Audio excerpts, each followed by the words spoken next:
Okay, good morning to one and all. എനിക്ക് ഒരു പ്രശ്നമെന്ന് പറഞ്ഞാൽ എനിക്ക് നിങ്ങളെ കാണാൻ വയ്യ. അതൊരു പ്രശ്നമേ ഉള്ളൂ കേട്ടോ. അപ്പോൾ എല്ലാവരും ഒക്കെ ഉണ്ടോ എന്ന് വിചാരിക്കുന്നു. എൻ്റെ മുഖം നിങ്ങൾക്ക് ആദ്യമായിരിക്കും അല്ലേ? കണ്ട് പരിചയമില്ലല്ലോ ആരും. അപ്പോൾ ശരി, അപ്പോൾ നമ്മൾ ഒരു പുതുതായിട്ട് ഒരാളെയൊക്കെ പരിചയപ്പെട്ട് വരുമ്പോൾ നമ്മൾ ഇൻട്രൊഡ്യൂസ് ചെയ്തൊക്കെ വരണ്ടേ, പരിചയപ്പെടുത്തി വരണം. അപ്പോൾ ഞാൻ ജയരാജ്.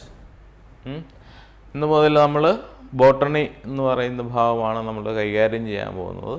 അപ്പോൾ എനിക്ക് തോന്നുന്നു നിങ്ങൾ സുവോളജിയൊക്കെ നിങ്ങൾ കുറച്ചൊക്കെ ആയി വന്ന് കാണും. ബോട്ടണി തുടങ്ങിയിട്ടില്ല എന്നാണ് ഞാൻ അറിഞ്ഞത്. എങ്കിലും നമ്മൾക്ക് തുടങ്ങി വയ്ക്കാം. അപ്പോൾ അതിനു മുന്നേ ഇപ്പോൾ എല്ലാവരും ഒക്കെ സേഫ് ആയിരിക്കുമല്ലോ അല്ലേ?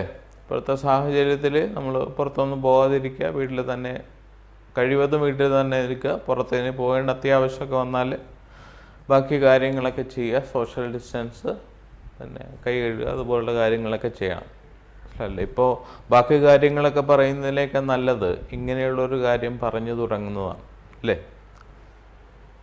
ഡിഫൻസ്, അതാണ് പ്രതിരോധമാണ് ബാക്കി എല്ലാത്തിനേക്കാൾ നല്ലതെന്ന് നമ്മൾ പറയുക. അപ്പോൾ അത് തന്നെയാണ് വേണ്ടത്.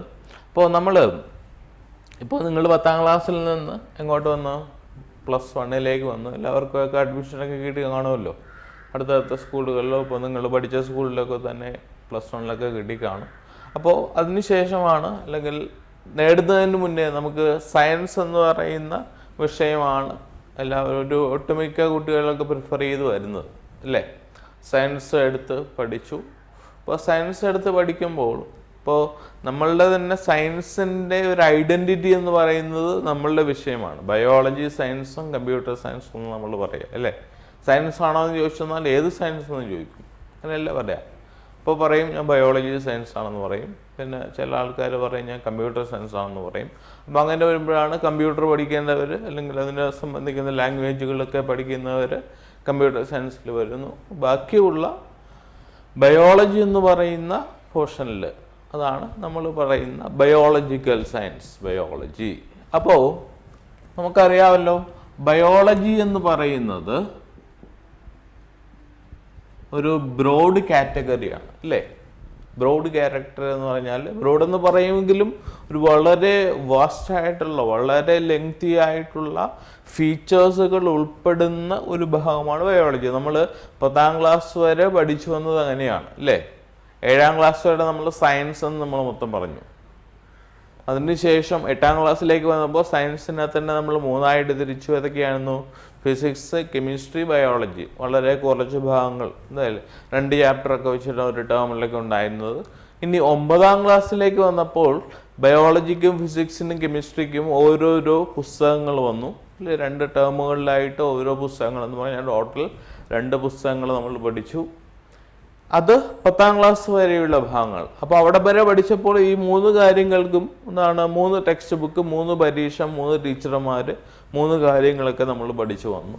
ഇനി അതിനുശേഷം 11ാം ക്ലാസ്സിലേക്ക് വന്നാൽ, ഇനിയിപ്പോൾ പുതിയ വിദ്യാഭ്യാസ സമ്പ്രദായം കഴിഞ്ഞ് ചിലപ്പോൾ കുറഞ്ഞ് അത് പ്രാബല്യത്തിൽ വന്നു കഴിയുമ്പോൾ ചിലപ്പോൾ 8ാം ക്ലാസ് മുതൽ 12ാം ക്ലാസ് വരെ ഒറ്റ സ്ട്രീമിൽ വരും. അപ്പോൾ 8, 9, 10, 11, 12 അങ്ങനെ തീരുള്ളൂ. ഇപ്പോൾ നിങ്ങൾ 10ാം ക്ലാസ്സിൽ പഠിച്ചുകൊണ്ടിരുന്നപ്പോൾ പറയും ഞാൻ 10ാം ക്ലാസ്സിലാണ്, ഭയങ്കര കടമ്പയാണ്, എന്താണ് കുടചക്രമാണെന്നൊക്കെ പറഞ്ഞിട്ടാണ് നമ്മൾ പഠിച്ചു വന്നത്. പക്ഷേ ഇനി പഠിക്കാൻ പോകുന്നത് ഇനി അങ്ങനെയല്ല.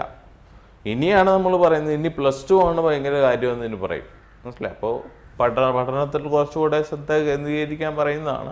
അപ്പോൾ നമ്മൾ പറയുന്ന ബയോളജിയിൽ എന്തിനാണ് നമ്മൾ വീണ്ടും 2ആയിട്ട് തിരിച്ചിട്ടുണ്ട്? ഇങ്ങനെയൊക്കെ തിരിച്ചിട്ടുള്ളത്, ഒന്ന് സുവോളജി എന്നും പറയും, രണ്ടാമത്തോ ബോട്ടണി എന്നും പറയും.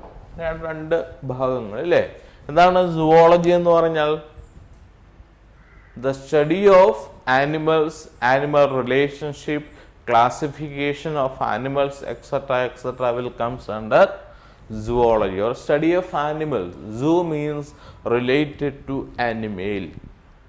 അപ്പോൾ ജീവികളെ സംബന്ധിക്കുന്ന കാര്യങ്ങൾ വരുന്നതാണ് ഇവിടെ സുവോളജിയിൽ വരും.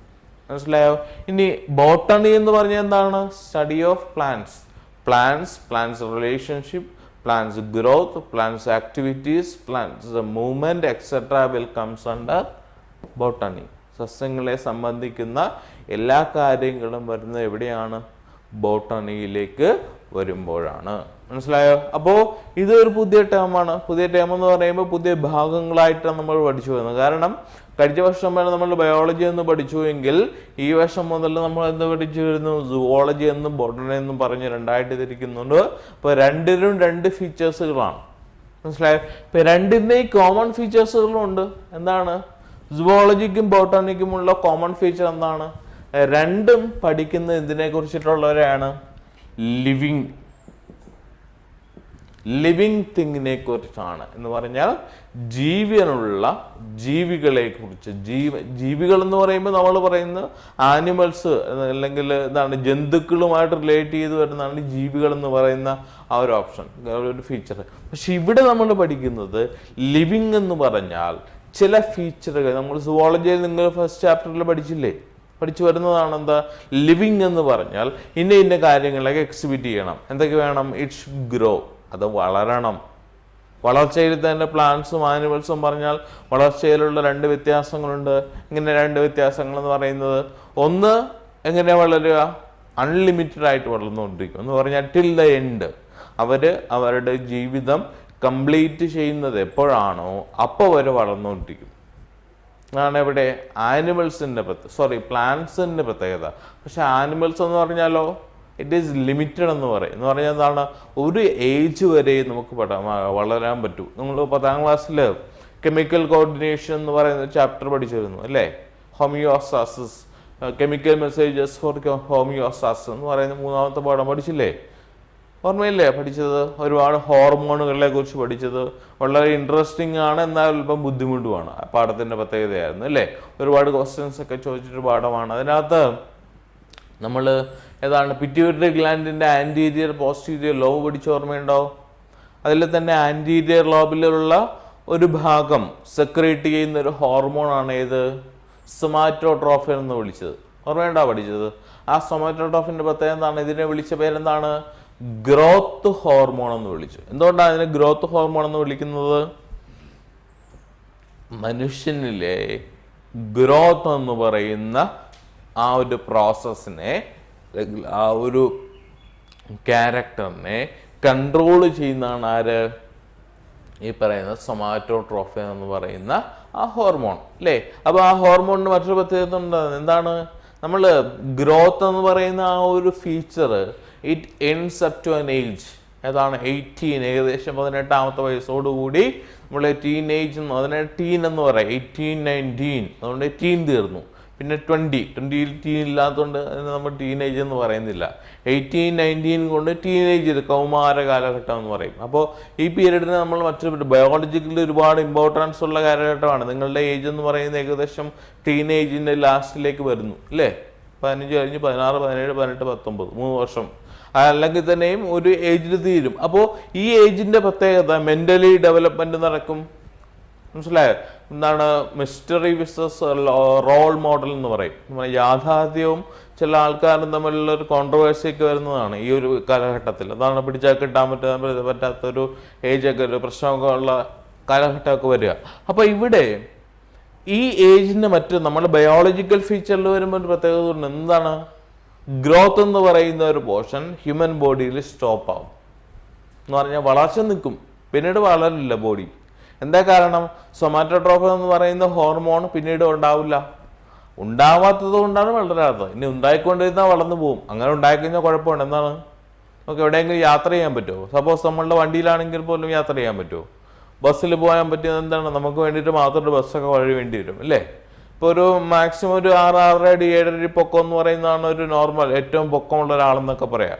10 അടി 12 അടി എന്നൊക്കെ പറഞ്ഞാൽ നോർമൽ ലൈഫിന് പോസിബിൾ അല്ല. മനസ്സിലായോ? എവിടെയെങ്കിലും വീട് വെച്ച് വെക്കാൻ പറ്റുമോ? വീട് വെച്ചാൽ തന്നെ നേരെ നിൽക്കാൻ പറ്റാത്ത അത്രയും പൊക്കം വരും അല്ലേ? അപ്പോൾ അതുകൊണ്ട് തന്നെ ആ ഏജ് സ്റ്റോപ്പ് ചെയ്യണം. അപ്പോൾ ഇതാണ് ഗ്രോത്ത്. അതിനെയാണ് എന്താണ്? ലിവിങ് ഫാക്ടർ എന്ന് പറയുക. പിന്നെ എന്ത് ചെയ്യണം? റീപ്രൊഡ്യൂസ് ചെയ്യണം, അവരവരുടെ കുഞ്ഞുങ്ങളെ ഉൽപ്പാദിപ്പിക്കണം, മെറ്റബോളിസം കാണിക്കണം അല്ലേ? പഠിച്ചില്ലേ നിങ്ങൾ? മെറ്റബോളിസം കാണിക്കണം. ഇതൊക്കെയാണ് നമ്മൾ ലിവിങ് തിങ്ങിൻ്റെ ഫീച്ചറുകൾ. ഇനി നോൺ ലിവിങ് തിങ് ഉണ്ട്, ജീവനില്ലാത്തവർക്കും ചില ഫീച്ചറുകൾ എന്ന് പറയുന്നത് ജീവനുള്ളവരുടെ ഫീച്ചേഴ്സുകൾ കാണിക്കുന്നതുണ്ട് അല്ലേ? ഉദാഹരണം പറയാമോ? ജീവനില്ല, പക്ഷേ ചില കാര്യങ്ങൾക്ക് ജീവനുള്ളവരുടെ ഫീച്ചറുകൾ കാണിക്കും. എക്സാമ്പിൾ ഏതാണെന്ന് അറിയാമോ? നമ്മളുടെ എന്തിനെ വിളിക്കും? മേഘങ്ങൾ കേട്ടില്ലേ, ക്ലൗഡ്സ്. ഇപ്പൊ നമ്മൾ നേരത്തെ പറഞ്ഞ ഗ്രോത്ത് എന്ന് പറഞ്ഞാൽ വലിപ്പം വർദ്ധിക്കുക. ഈ ക്ലൗഡ്സിന്റെയും പ്രത്യേകത അതിന്റെ വലിപ്പം വർദ്ധിക്കാനുണ്ട് അല്ലേ? അത് മൂവ് ചെയ്യാറുണ്ട്. ഇതൊക്കെ ക്ലൗഡ്സിനുള്ളതാണ്. പക്ഷെ അവരുടെ ജീവനുള്ളതാണോ? അല്ല. ബാക്കിയുള്ള കാര്യങ്ങളൊന്നും കാണിക്കൂല. റെസ്പയർ ചെയ്യണം, റീപ്രൊഡ്യൂസ് ചെയ്യണം എന്നൊക്കെ പറഞ്ഞാൽ അവർക്ക് കാണാൻ പറ്റൂല. അപ്പൊ അതുകൊണ്ട് തന്നെ അവരെന്താണ്? നോൺ ലിവിങ് ആണ്. പക്ഷെ നമ്മൾ പറയുന്നത് എന്താണ്? Living things will comes under biology. ഈ ലിവിങ് തിങ്സിൽ തന്നെ രണ്ട് കാര്യങ്ങൾ ബോട്ടണി എന്നും സുവോളജി എന്ന് പറയുന്നു. സുവോളജി എന്ന് പറഞ്ഞാൽ ആനിമൽസ് ആണ്, ബോട്ടണി എന്ന് പറഞ്ഞാൽ പ്ലാന്റ്സ് ആണ്. അപ്പൊ ഇതിന്റെ കോമൺ ഫീച്ചറാണ് നമ്മൾ പറഞ്ഞതാണ്, ഇറ്റ് ഈസ് ലിവിങ്. അവര് കംസ് അണ്ടർ ഏത് ഗ്രൂപ്പിൽ പെടുന്നതാണ്? അവര് വരുന്ന ഏതാണ്? ലിവിങ് എന്ന് പറയുന്ന ആ ഒരു ഫീച്ചറിൽ പെടുന്നതാണ്. മനസ്സിലായോ? അപ്പൊ ഇതൊരു കോമൺ മൊത്തത്തിൽ പറയുന്നതാണ്. ഫസ്റ്റ് ചാപ്റ്റർ എന്ന് പറയുന്നതും നിങ്ങളുടെ ബോട്ടണി എന്ന് പറയുന്ന ഭാഗത്ത് വരുന്ന ഫസ്റ്റ് ചാപ്റ്റർ ഏതാണെന്ന് അറിയാമോ? ഏതാണ്? ഒന്ന് ബയോളജിക്കൽ ക്ലാസിഫിക്കേഷൻ. ഇതാണ് ഫസ്റ്റ് ചാപ്റ്റർ, ബയോളജിക്കൽ ക്ലാസിഫിക്കേഷൻ. അപ്പോൾ മറ്റൊരു കോൺട്രവേഴ്സി എന്ന് പറയുന്നത്, നമുക്ക് പെട്ടെന്ന് നമ്മൾ 10ാം ക്ലാസ് വരെ പഠിച്ചു വന്ന ബയോളജി, റിലേറ്റഡ് ടു ബയോളജി എന്ന് പറയുന്നത്, നമ്മൾ 10ാം ക്ലാസ്സിന്റെ ഒരു മെയിൻ പ്രശ്നം എന്ന് പറഞ്ഞാൽ അവിടെ പ്ലാന്റ്സിന്റെ ബോട്ടണിക്ക് കൂടുതൽ ഇമ്പോർട്ടൻസ് ഇല്ലായിരുന്നു. അതൊരു പോരായ്മയായിട്ടോ നമ്മൾ ഇത്രയും നാൾ പഠിച്ചു വന്ന കാര്യങ്ങളിൽ തന്നെ വളരെ കുറച്ച് ഭാഗങ്ങൾ മാത്രമേ ഉള്ളൂ. 9ാം ക്ലാസ്സിലെ കുറച്ച് ഭാഗങ്ങളൊക്കെ ഉണ്ട്. കാരണം ഒന്ന് ആലോചിച്ച് നോക്കിയേ, ജീവികളുമായിട്ട് ബന്ധപ്പെട്ട കാര്യങ്ങളല്ല നമ്മൾ കൂടുതൽ പഠിച്ചിട്ടുള്ളത്. കുറച്ച് കാര്യങ്ങൾ മാത്രമേ ഒരു ചാപ്റ്ററിന്റെ അവസാനമോ, ഇപ്പൊ 8ാം ക്ലാസ് 9ാം ക്ലാസ് പറയുന്ന ഭാഗത്തിൽ തന്നെ ഇപ്പൊ നമ്മൾ ചില ഫീച്ചറുകൾ പഠിക്കും. ചില കാര്യങ്ങളെ എന്ത് ചെയ്യുന്നുണ്ട്? ആ കാര്യങ്ങൾ കൊണ്ട് ഒരു ഗ്രൂപ്പിൽ പെടുത്തും. മനസ്സിലായി? അപ്പൊ ഇതിന്റെ വ്യത്യാസം, ഇതിന്റെ പ്രയോജനം എന്താണ്? ഈ ക്ലാസിഫിക്കേഷന്റെ അല്ലെങ്കിൽ വർഗീകരണത്തിന്റെ. സപ്പോസ് ഇപ്പോൾ നമ്മൾ പലചരക്കടയിൽ പോകാറില്ലേ, അല്ലേ? പലചരക്കടയിൽ പോയെന്നാൽ ഇപ്പൊ നമ്മൾ ചെന്നുമ്പോൾ കടക്കാനും പറയുന്നതൊക്കെ ആവശ്യമുള്ള സാധനം എടുത്തോളം പറഞ്ഞാൽ അകത്തോട്ട് നമ്മൾ കയറ്റി വിട്ടാൽ നമ്മൾ ചുറ്റിപ്പോവും. എന്താ കാര്യം? ചിലപ്പോ പിന്നെ പഞ്ചസാര അവിടെ തന്നെ ആയിരിക്കും, അതിനടുത്ത് തന്നെ വേറെ വേറെ എന്തെങ്കിലും ധാന്യം, ഇപ്പോൾ പയറുണ്ടാകും, പരിപ്പുണ്ടാകും, ഇതെല്ലാം കൂടെ അടുത്തടുത്തടുത്ത് തന്നെ വെച്ചേക്കും. കടക്കാരനറിയാം ചെന്നെന്താണ് പഞ്ചസാര ചോദിച്ചാൽ 1 കിലോ പഞ്ചസാര പെട്ടെന്ന് പുള്ളി പോയി എടുത്തു തരും. നമുക്കെടുക്കാൻ പറ്റില്ല. എന്താ കാരണം? നമുക്കറിയില്ല എവിടെയാ വെച്ചിരിക്കുന്നത്. ഇത് പലചരക്ക് കടയിൽ. ഇനി അതേസമയം ഇപ്പോൾ ബിസ്പിയിൽ പോവാണ്. ബിസ്മി എന്ന നമ്മുടെ ഇവിടുത്തെ ആലപ്പുഴയിലൊരു ഹൈപ്പർ മാർക്കറ്റ് എന്ന് പറയും. അവിടെ ചെന്ന് കഴിഞ്ഞാൽ നമുക്ക് എളുപ്പമാണ്. പഞ്ചസാര എന്ന് പറഞ്ഞാൽ ആ പലചരക്ക് സാധനത്തിൽ ഇതുപോലുള്ള ഐറ്റംസ് വെക്കാനൊരു സ്ഥലമുണ്ട്. വെജിറ്റബിൾസ് എന്ന് പറഞ്ഞാൽ വെജിറ്റബിൾസിനും വൈഡിന് വേണ്ടിയിട്ട് മാത്രമുള്ള സ്ഥലമുണ്ട്, അല്ലേ? ക്രോക്കറി ഐറ്റംസ് എന്ന് പറയുന്നത് എന്താണ്? വീട്ടുപകരണങ്ങൾ, നമ്മൾ അടുക്കള ഉപയോഗിക്കുന്ന സാധനങ്ങളൊക്കെ വെക്കാനായിട്ട് വേണ്ടിയിട്ട് മാത്രമുണ്ട്. നമ്മൾ നേരത്തെ പറഞ്ഞ പലചരക്ക് കടയിൽ ചെന്നാൽ ഈ ഗ്രോസറി ഐറ്റംസ് ഒക്കെ ചിലപ്പോൾ കടയുടെ സൈഡിൽ ഇങ്ങനെ തൂക്കിയിട്ടുണ്ടാവും. അപ്പോൾ നമ്മളിത് കാണുമ്പോൾ പറയാതാണ്. ഇപ്പം നമ്മളത് മേടിക്കാൻ വേണ്ടിയിട്ട് മാത്രം പോകുമ്പോഴത്തേക്കാണ് നമുക്ക് ആ ഒരു ഭാഗത്തേക്ക് വേണ്ടിയിട്ട് മാത്രം ചെല്ലേണ്ടത്. മനസ്സിലായി? അപ്പൊ ബിസ്പീഡേയും ഇനി നേരെ മറിച്ച് എറണാകുളത്തേക്ക് നമ്മൾ ലുലു ഹൈപ്പർ മാർക്കറ്റിൽ പോയെന്നാൽ കുറച്ചുകൂടെ നമുക്ക് എളുപ്പമാണ്. കാരണം എന്താണ്? അവിടെ തരംതിരിച്ച് വെച്ചിരിക്കുകയാണ്. എങ്ങനെ തരംതിരിച്ച്? ചില ഫീച്ചറുകളുള്ള സാധനങ്ങൾ ഒരുമിച്ച് വെച്ചിരിക്കും. അതാണ് എന്താ ഈ വർഗീകരണത്തിന്റെ അടിസ്ഥാനം. അപ്പോൾ ഈസി ടു ഫൈൻഡ് അസ്, നമുക്ക് വളരെ പെട്ടെന്ന് തന്നെ എന്ത് ചെയ്യാൻ പറ്റിയത്? നേടിയെടുക്കാൻ, അല്ലെങ്കിൽ അത് മനസ്സിലാക്കാൻ പറ്റും. അതാണ് ക്ലാസിഫിക്കേഷന്റെ അഡ്വാൻറ്റേജ്. അത് ബയോളജിയിൽ വരുന്നത് എന്തിനു വേണ്ടിയിട്ടാണ്? ഇപ്പൊ നമ്മൾ നേരത്തെ പറഞ്ഞില്ലേ, പ്ലാന്റ്സും ആനിമൽസും ഉൾപ്പെടുന്നതാണ് ബയോളജി, അല്ലേ? പക്ഷേ ഇവിടെ മറ്റു പ്രശ്നം എന്താണ്? ഇതിൽ തന്നെ ഒരുപാട് ഇപ്പൊ നമ്മൾ ഡൈവേഴ്സിറ്റി എന്ന് പറയും ജൈവ വൈവിധ്യം. ഒരു ജീവി, എത്ര ജീവികളുണ്ട് എന്ന് നമുക്ക് പറഞ്ഞാൽ നമുക്ക് എണ്ണിയാൽ ഒടുങ്ങാത്ത അത്ര ജീവികളുണ്ട്. 1.7 മുതൽ 1.8 മില്യൺ കോടി, 1.7 കോടി മുതൽ 1.8 കോടി വരെയുള്ള ജീവികൾ ഇതുവരെ നമ്മൾ കണ്ടെത്തിയിട്ടുണ്ട്. കണ്ടെത്താൻ ഇനി എത്രയും ഉണ്ടാവും? അപ്പൊ ഇത്രയും ജീവികൾ ഉള്ള ഈ ഒരു വളരെ വലിയ ഈ നമ്മളുടെ ഡൈവേഴ്സിറ്റിയിൽ നിന്ന് ജീവികളെ ഓരോന്നും എടുത്ത് പഠിക്കുക എന്ന് പറഞ്ഞാൽ വളരെ ബുദ്ധിമുട്ടാണ്. അപ്പോൾ നമ്മൾ എന്ത് ചെയ്യും? ഒരുപാട് ഫീച്ചറുകളുള്ള ജീവികളിൽ നിന്ന് കോമൺ ആയിട്ടുള്ള ഫീച്ചറുകളുള്ള അല്ലെങ്കിൽ ഒരുപോലെയുള്ള എന്താണ് സ്വഭാവങ്ങളുള്ള ജീവികളെ എടുത്ത് ഒറ്റ ഗ്രൂപ്പിൽ പെടുത്തും. എന്നിട്ട് ആ മൊത്തം ഗ്രൂപ്പിന്റെ ഫീച്ചർ പഠിച്ചാൽ പോരെ? അതാണ് ക്ലാസിഫിക്കേഷൻ. അപ്പോൾ ഇങ്ങനെ പഠിക്കാനുള്ള ആ ഒരു ശ്രമം ആദ്യമായിട്ട് ആരംഭിച്ചത് ആരാന്നറിയാമോ? അരിസ്റ്റോട്ടിൽ. എന്താ അരിസ്റ്റോട്ടലിന്റെ പ്രത്യേകത? Is known as the father of science എന്ന് പറഞ്ഞാൽ സയൻസിന്റെ, ശാസ്ത്രത്തിന്റെ പിതാവ് എന്നാണ് ആര് അറിയപ്പെടുക? അരിസ്റ്റോട്ടൽ പറഞ്ഞു.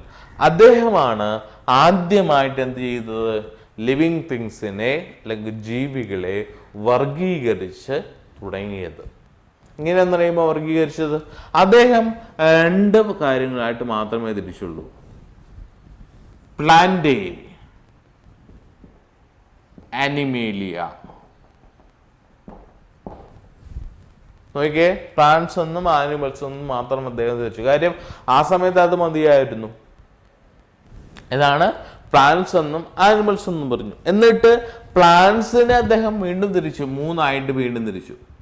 ഇത് ടെക്സ്റ്റ് ബുക്കുകൾ കൂടുതൽ ഡീറ്റെയിൽസ് ആയിട്ടില്ല കേട്ടോ. ഏതാണ്? പ്ലാന്റ്സിനെ വീണ്ടും തിരിച്ച് 3 ആയിട്ട്. ഏതൊക്കെയാണെന്നറിയാമോ? Herb, shrub, trees. ഇതൊരു കാറ്റഗറിയാണ്, നമ്മൾ ചെറിയ ക്ലാസ് പഠിക്കുന്നതാണ്. അതാണ് പ്ലാന്റ്സിന്റെ സസ്യങ്ങളെ തിരിച്ചെന്നാണ് ഹെർബ്, ഷ്രബ്, ട്രീസ്. എന്താ മലയാളം എന്നറിയാമോ? ഔഷധികൾ, കുറ്റിച്ചെടികൾ, മരങ്ങൾ. ഔഷധി, ഏറ്റവും വലിയ ഔഷധിയാണ് ഇത് വാഴ, അല്ലേ? ഔഷധി, ഔഷധി അല്ല, ഔഷധി ഇങ്ങനെ പറയും. ഏറ്റവും വലിയ ഔഷധി പറയുന്നത് വാഴ. അതൊക്കെ ഓക്കെ, അത് പോട്ടെ. പിന്നെ ഷ്രബ്, കുറ്റിച്ചെടി എന്ന് പറഞ്ഞാൽ മരത്തിനോട് വളരില്ല, എന്നാൽ തന്നെ മരത്തിന്റെ ഫീച്ചറുകളെല്ലാം കാണിക്കുകയും ചെയ്യും. അതാണ് കുറ്റിച്ചെടി. ഇപ്പൊ കാട്ടിലൊക്കെ കണ്ടില്ലേ, ഒരുപാട് വളരാത്ത കുറെ ശിഖരങ്ങളായിട്ട് കുറച്ച് പൊക്കത്തിൽ ഒരാൾക്ക് പാത്തിരിക്കാൻ പറ്റുന്ന ഒരു സാധനം അല്ലെങ്കിൽ ഒരു ചെടി, അതാണ് കുറ്റിച്ചെടി എന്ന് പറയാ. ട്രീസ് എന്ന് പറഞ്ഞാൽ എന്താണ്? വലിയ വലിയ മരങ്ങൾ. ഇതിനെ വിളിക്കുന്ന പേരാണെന്ത്? ട്രീസ് എന്ന് പറയും, അല്ലേ? അപ്പൊ ഇതാണ് ആദ്യം തിരിച്ചത്. ആരാണ്? അരിസ്റ്റോട്ടിൽ തിരിച്ചതാണ്. പ്ലാന്റ്സിനെ ഹെർബെന്ന്, ഷ്രബെന്ന്, ട്രീസ് എന്ന് തിരിച്ചു. പിന്നെ തിരിച്ചൊന്നാണ്, പിന്നെ അദ്ദേഹം തിരിച്ചത് ആനിമൽസ് എന്ന് പറയുന്ന ഗ്രൂപ്പിനെ എന്ത് തിരിച്ചു? 2 ആയിട്ട് വീണ്ടും തിരിച്ചു. എന്താണെന്നറിയാമോ? ഒന്നാമതെന്ന് പറഞ്ഞാൽ റെഡ് ബ്ലഡ് സെൽസ് അല്ലെങ്കിൽ red blood animals. Red blooded animal എന്ന് പറഞ്ഞാൽ എന്താണ്? ചുവന്ന നിറമുള്ള രക്തമുള്ള ജീവികൾ. അതാണ് റെഡ് ബ്ലഡഡ് ആനിമൽസ്. അടുത്തെന്ന് പറയാമോ? ഇതില്ലാത്തത് എന്ന് പറഞ്ഞാലോ? റെഡ് ബ്ലഡ് ഇല്ലാത്ത ജീവികൾ. അത് വലിയൊരു വർഗീകരണമാണ്, അല്ലേ? ഈ റെഡ് ബ്ലഡ് ഇല്ലാത്ത അല്ലെങ്കിൽ ചുവന്ന രക്തമില്ലാത്ത ജീവികളെ നോക്കുക എന്ന് പറഞ്ഞാൽ വലിയ കുഴപ്പമാണ്. എന്താണ്? എല്ലായിടത്തും ഉണ്ടോ ചുവന്ന രക്തമില്ലാത്ത ജീവികൾ? ഉദാഹരണം പറയാമോ ചുവന്ന രക്തമില്ലാത്ത ജീവികൾ? ഇപ്പൊ നിങ്ങൾ 10ാം ക്ലാസ് കഴിഞ്ഞിട്ട് കുറച്ച് മാസങ്ങളായാലും ഇപ്പൊ നിങ്ങൾ മറ്റൊരു കാറ്റഗറി ആയതുകൊണ്ട് ചില കാര്യങ്ങൾ ഒന്ന് ചിന്തിച്ചു നോക്കുക കേട്ടോ. വളരെ പെട്ടെന്ന് മനസ്സിലാക്കാൻ പറ്റുന്നതാണോ നോക്കുക. പറ്റിയില്ല എന്നുണ്ടെങ്കിൽ പറ്റാവുന്ന സാഹചര്യങ്ങൾ നോക്കിയിട്ട് ഇപ്പൊ നമുക്ക് ഒരുപാട് സോഴ്സുകളുണ്ട്. ഇപ്പൊ നമ്മൾ നേരത്തെ മൊബൈലിൽ മാറ്റി വെക്കടാ എന്ന് പറഞ്ഞിട്ടാണ് പിള്ളേരെ പേടിപ്പിക്കുന്നത്. ഇപ്പൊ മൊബൈൽ എടുത്ത് പഠിക്കണമെന്നാണ് പറയുന്നത്, ഇല്ലേ? അപ്പൊ അതിന്റെ സാഹചര്യമൊക്കെ മാറിയത് കൊണ്ടാണ്. അപ്പോൾ റെഡ് ബ്ലഡ് സെൽസ് ഇല്ലാത്ത അല്ലെങ്കിൽ ചുവന്ന രക്താണു ഇല്ലാത്ത, ചുവന്ന രക്തമില്ലാത്ത ജീവികളെന്നും ചുവന്ന രക്തമുള്ള ജീവികളിൽ നിന്നാണ് ആര് തിരിച്ചത്? ആനിമൽസിനെ അരിസ്റ്റോട്ടിൽ തിരിച്ചത്, അല്ലേ? അരിസ്റ്റോട്ടിൽ ആരാണിപ്പോ? ഫാദർ ഓഫ് സയൻസ്, ശാസ്ത്രത്തിൻ്റെയാണ് കേട്ടോ. മൊത്തമായിട്ടെടുത്ത ശാസ്ത്രത്തിന്റെ പിതാവ്. അതിനകത്ത് ബോട്ടണി, ഫിസിക്സ്, കെമിസ്ട്രി, ബയോളജി ഇതെല്ലാം തന്നെ വരും. ഇതാണ് ശാസ്ത്രം. ഈ ശാസ്ത്രത്തെ, പ്ലാന്റ്സിനെ തിരിച്ചെന്നാണ് ഹെർബ്, ഷ്രബ്, ട്രീസ്. പിന്നെ ആനിമൽസിനെ തിരിച്ചെന്നാണ് red blooded cells, red blood ഉള്ള അല്ലെങ്കിൽ ചുവന്ന രക്തമുള്ള ജീവികളെന്നും ചുവന്ന രക്തമില്ലാത്ത ജീവികളെന്നും ആര് തിരിച്ചു? അദ്ദേഹം തിരിച്ചു. ആരാണ്? അരിസ്റ്റോട്ടിൽ തിരിച്ചു. ഇതിന് ഒരുപാട് പോരായ്മകളില്ലേ? ഇപ്പൊ തന്നെ നിങ്ങൾ നോക്കിയാൽ എങ്ങനെയാണ്? ഹെർബ്, ഷ്രബ്, ഔഷധികൾ, കുറ്റിച്ചെടികൾ, മരങ്ങൾ. ഇപ്പൊ പ്ലാന്റ്സ് എന്ന് പറയുമ്പോൾ എന്തായിരിക്കും ഇതിന്റെ ഒരു മീനിങ്? അവർക്ക് മോർട്ടിലിറ്റി ഇല്ല എന്ന് പറഞ്ഞാൽ ചലിക്കാൻ പറ്റാത്തവരൊക്കെയാണ് പ്ലാന്റ്സിലുള്ളത്. ഇല്ലേ? ഇപ്പൊ എന്താണ് ഫോട്ടോസിന്തസിസ് കാണിക്കുന്നവരാണ് പ്ലാന്റ്സിലുള്ളത്. അപ്പൊ ഇതെല്ലാം തന്നെ പ്ലാന്റ്സിന്റെ ഒരു മീനിങ് നമുക്ക് പറയാൻ പറ്റുക. പക്ഷെ ഇതല്ലാത്തത് കൊണ്ടേ ഇപ്പോൾ ഫൈറ്റോ പ്ലാങ്ക്ടൻസ് എന്ന് പറയുന്ന സാധനങ്ങൾ, അല്ലെങ്കിൽ എന്താണ് പിന്നെ ചില ആൽഗകൾ, ഇതെല്ലാം തന്നെ ഫോട്ടോസിന്തസിസ് കാണിക്കുന്നവരാണ്. അവര് പ്ലാന്റ്സിൽ വന്നിട്ടില്ല. അപ്പൊ അവർക്ക് എന്തെങ്കിലും ഒരു കാറ്റഗറി കൊടുത്തോ? ഇവിടെ ഇല്ല. അതായത് അരിസ്റ്റോട്ടലിന്റെ വർഗീകരണത്തിന്റെ ഒരു പ്രശ്നമാണ്. പക്ഷെ ഒരു കാര്യം ആലോചിക്കുക, വർഗീകരണം, ക്ലാസിഫിക്കേഷൻ എന്ന് പറയുന്ന ആ ഒരു ബ്രോഡ് ക്യാരക്ടർ തുടങ്ങി വെച്ച ആരാണ്? അരിസ്റ്റോട്ടലാണ്. മനസ്സിലായോ? ആ തുടങ്ങി വെച്ച ആ ഒരു തെറ്റിൽ നിന്ന് തന്നെയാണ് നമ്മൾ കൂടുതൽ ശരിയിലേക്ക് വന്നത്. അന്ന് തന്നെ മൊത്തം ശരിയായിരുന്നെങ്കിൽ പിന്നെ ആരും പോകത്തില്ല. എന്നെ പറയും പോവോ ആരെങ്കിലും? നമ്മളുടെ കാര്യം ചെയ്യുകയാണ്. അപ്പോൾ തുടക്കത്തിൽ തന്നെ യാതൊരു പ്രശ്നമില്ല, കാര്യം കണ്ടെത്തി, നമുക്ക് ആവശ്യമുള്ള സാധനങ്ങൾ കണ്ടെത്തി, പിന്നെ ആരെങ്കിലും അതിൻ്റെ പുറകെ പോവുക, നമുക്ക് ഓൾറെഡി അത് കിട്ടിക്കഴിഞ്ഞു, പിന്നെ ചെയ്യുമായിരിക്കും? ആരും ചെയ്യില്ല. അപ്പൊ എന്താണ്, ആദ്യത്തെ സമയത്ത് കണ്ടെത്തിയ കാര്യങ്ങൾ തെറ്റായിരുന്നു, പോരായ്മയുണ്ടായിരുന്നു എന്നുള്ളതുകൊണ്ടാണ് എന്താണ് പിന്നീട് വരുന്ന ആൾക്കാർ കൂടുതൽ എന്ത് ചെയ്തത്, അതിനെ കണ്ടെത്തി വന്നത്, അല്ലെങ്കിൽ അതിനെക്കുറിച്ച് കണ്ടെത്തുന്നത്, ഇപ്പോഴും കണ്ടെത്തിക്കൊണ്ടിരിക്കുന്നത് കൊണ്ടാണ്. സയൻസിന്റെ ഒരു പ്രശ്നമാണ്. പ്രശ്നമെന്നല്ല, സയൻസിന്റെ പ്രത്യേകത ഏതാണോ, അല്ലെങ്കിൽ ദിവസങ്ങളോളം, അല്ലെങ്കിൽ ഓരോ ക്രമാനുഗതമായിട്ട് എന്ത് ചെയ്യുന്നുണ്ട്, ഇത് വളർന്നുകൊണ്ടിരിക്കുന്നു. ചോദ്യങ്ങൾ ചോദിക്കുന്നതാണ് സയൻസ് പഠിക്കുന്നതിന്റെ ഏറ്റവും നല്ലൊരു കാര്യം. ചോദ്യങ്ങൾ, മീനിങ് ഫുൾ ക്വസ്റ്റ്യൻസ് ചോദിക്കണം. മീനിങ് ഫുൾ എന്ന് പറഞ്ഞതാണ് ഒരു കാര്യത്തെ സംബന്ധിക്കുന്ന കാര്യങ്ങൾ പറഞ്ഞുകൊണ്ടിരിക്കുമ്പോൾ അതിനെ സംബന്ധിക്കുന്ന വളരെ റെലവൻ്റ് ആയിട്ടുള്ള, ആധികാരികമായിട്ടുള്ള, ആപ്റ്റ് ആയിട്ടുള്ള, വളരെ മീനിങ് ഫുൾ ആയിട്ടുള്ള ഒരു ക്വസ്റ്റ്യൻ ചോദിക്കുക. അതാണ് സയൻസ് കുട്ടികളുടെ. ബയോളജി മാത്രമല്ല കേട്ടോ, സയൻസ് എന്ന് പറയുമ്പോൾ 3 ഭാഗങ്ങളുമായില്ല, ഫിസിക്സിലും കെമിസ്ട്രിയിലും ബയോളജിയിലും എന്താണ് ചോദ്യങ്ങൾ ചോദിച്ചാൽ നമ്മളുടെ അറിവ് വർദ്ധിക്കുകയുള്ളൂ. അപ്പോൾ ചോദ്യങ്ങൾ ചോദിക്കാനുള്ള ഒരു സാഹചര്യം കൂടെ നിങ്ങൾ ഉണ്ടാക്കിയെടുക്കുക. അപ്പോൾ പറഞ്ഞു മനസ്സിലായല്ലോ, അരിസ്റ്റോട്ടലിന്റെ വർഗീകരണം നമ്മൾ പറഞ്ഞു. ഏതാണ് അരിസ്റ്റോട്ടൽ ആദ്യമായിട്ട് വർഗീകരിച്ചത്? എന്താണ്, 2ആയിട്ട് വർഗീകരിച്ചു. പ്ലാന്റ്സ് എന്നും ആനിമൽസ് എന്നും തിരിച്ചു. പ്ലാന്റ്സ് എന്നല്ല, പ്ലാന്റേ അനിമേലിയ. എന്താണ്, ഹെർബ്, ഷ്രബ്, ട്രീസ്. ഇനി അടുത്ത വർഗീകരണം ആരാണെന്ന് അറിയാമോ? ഇത് കുറെ പോരായ്മകളൊക്കെ ഉണ്ട് കേട്ടോ, നമ്മൾ പറഞ്ഞില്ലേ. ഈ പോരായ്മകൾക്ക് ശേഷം അടുത്ത വർഗീകരണം എന്ന് പറഞ്ഞത് ആരാണ്? കോൾ ലിനയസ് എന്ന് പറയുന്ന ഒരു സയന്റിസ്റ്റ്. ഇദ്ദേഹം വന്നിട്ട് 2ആയിട്ട് തിരിച്ചു. എങ്ങനെയൊക്കെയാണ് അവിടെ തിരിച്ച്? പ്ലാന്റേ എന്നും ആനിമേലിയ എന്നും. അവിടെ ഇദ്ദേഹം ഇതുപോലെ ഒന്നും തിരിച്ചില്ല. പ്ലാന്റേ എന്നും ആനിമേലിയ എന്നും. പ്ലാന്റ്സിന്റെ ഫീച്ചേഴ്സുകളുള്ള എല്ലാത്തിനെയും പ്ലാന്റേയിൽ പെടുത്തി, ആനിമേലിയന്റെ ഫീച്ചേഴ്സിനെ എല്ലാത്തിനെയും ആനിമൽസിലും പെടുത്തി. മനസ്സിലായോ? അപ്പൊ ഇവിടെയും ചില പോരായ്മകളൊക്കെ ഉണ്ട്. പെട്ടെന്ന് നോക്കിയാൽ മനസ്സിലാവും. പ്ലാന്റ്സിലും ഇപ്പൊ നമ്മൾ നേരത്തെ പറഞ്ഞ എല്ലാം തന്നെ വരുന്നത് ഇവിടെയാണ്. നേരത്തെ പറഞ്ഞ ഫീച്ചേഴ്സുകളില്ലേ, ഏതൊക്കെയാണ്? ഇപ്പോൾ ആൽഗകൾ, അല്ലെങ്കിൽ അതുപോലെയുള്ള എന്താണ് വെള്ളത്തിൽ ജീവിക്കുന്ന ഫോട്ടോസിന്തറ്റിക് ആയിട്ടുള്ള സാധനങ്ങൾക്ക് പ്രത്യേകമായിട്ടുള്ള പ്ലേസുകളെല്ലാം കൊടുത്തില്ല. അപ്പൊ ഇതുകൊണ്ടൊക്കെ തന്നെ ഈ 2 ക്ലാസിഫിക്കേഷനും എന്ത് ചെയ്തു? തിരസ്കരിച്ചു കടന്നു. ആരും അംഗീകരിച്ചില്ല.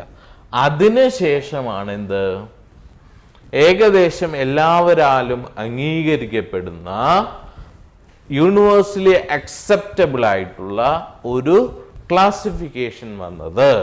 ആരാന്നറിയാമോ ആ ക്ലാസിഫിക്കേഷൻ കൊണ്ടുവന്നത്? R.H. Whittaker in 1969. 1969 Robert H Whittaker എന്ന് പറയുന്ന സയന്റിസ്റ്റ് കൊണ്ടുവന്ന ഒരു ക്ലാസിഫിക്കേഷനെ വിളിക്കുന്ന പേരാണ് 5 കിങ്ഡം ക്ലാസിഫിക്കേഷൻ. എന്താണ് 5 കിങ്ഡം? 5 എന്ന് പറഞ്ഞാൽ 5 അല്ലെ? 5 എന്നല്ലേ വായിക്കാം. 5 കിങ്ഡം ക്ലാസിഫിക്കേഷൻ. എന്താ ഈ 5 കിങ്ഡം ക്ലാസിഫിക്കേഷന്റെ പ്രത്യേകത എന്നറിയാമോ? ലിവിങ് തിങ്ങിനെ, ജീവികളെ അദ്ദേഹം മൊത്തത്തില്, ലിവിങ് തിങ് എന്ന് പറയുമ്പോൾ പ്ലാന്റ്സിനെയും ആനിമൽസിനെയും വിടും, അതിന് അദ്ദേഹം മൊത്തം 5 കിങ്ഡംസ് ആയിട്ട് തിരിച്ചു.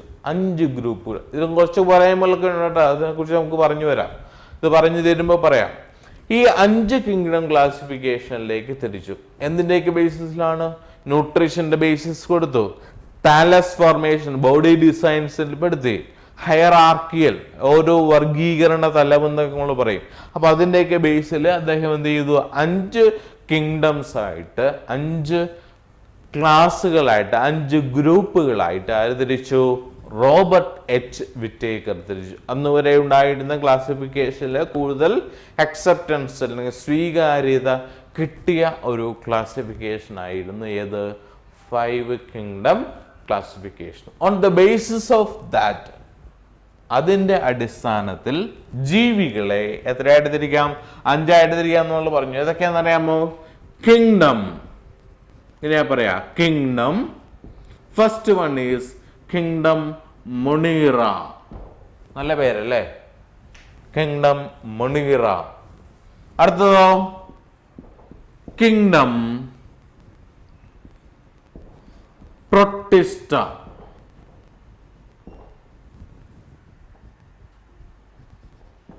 Kingdom protista. മൂന്നാമത്തതോ കിങ്ഡം ഫംഗൈ, FUNGI. ഫംഗൈയും ശരിയാണ്, ഫഞ്ചൈയും ശരിയാണ്, ഫംഗൈ.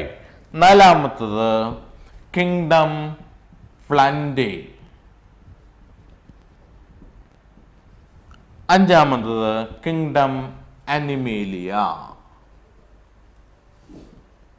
ഇങ്ങനെയാണ് അദ്ദേഹം 5 കാറ്റഗറിയാക്കി തിരിച്ചത്. ഇങ്ങനെയൊക്കെയാണ് kingdom monera, kingdom protista, kingdom fungi, kingdom plantae, kingdom Animalia.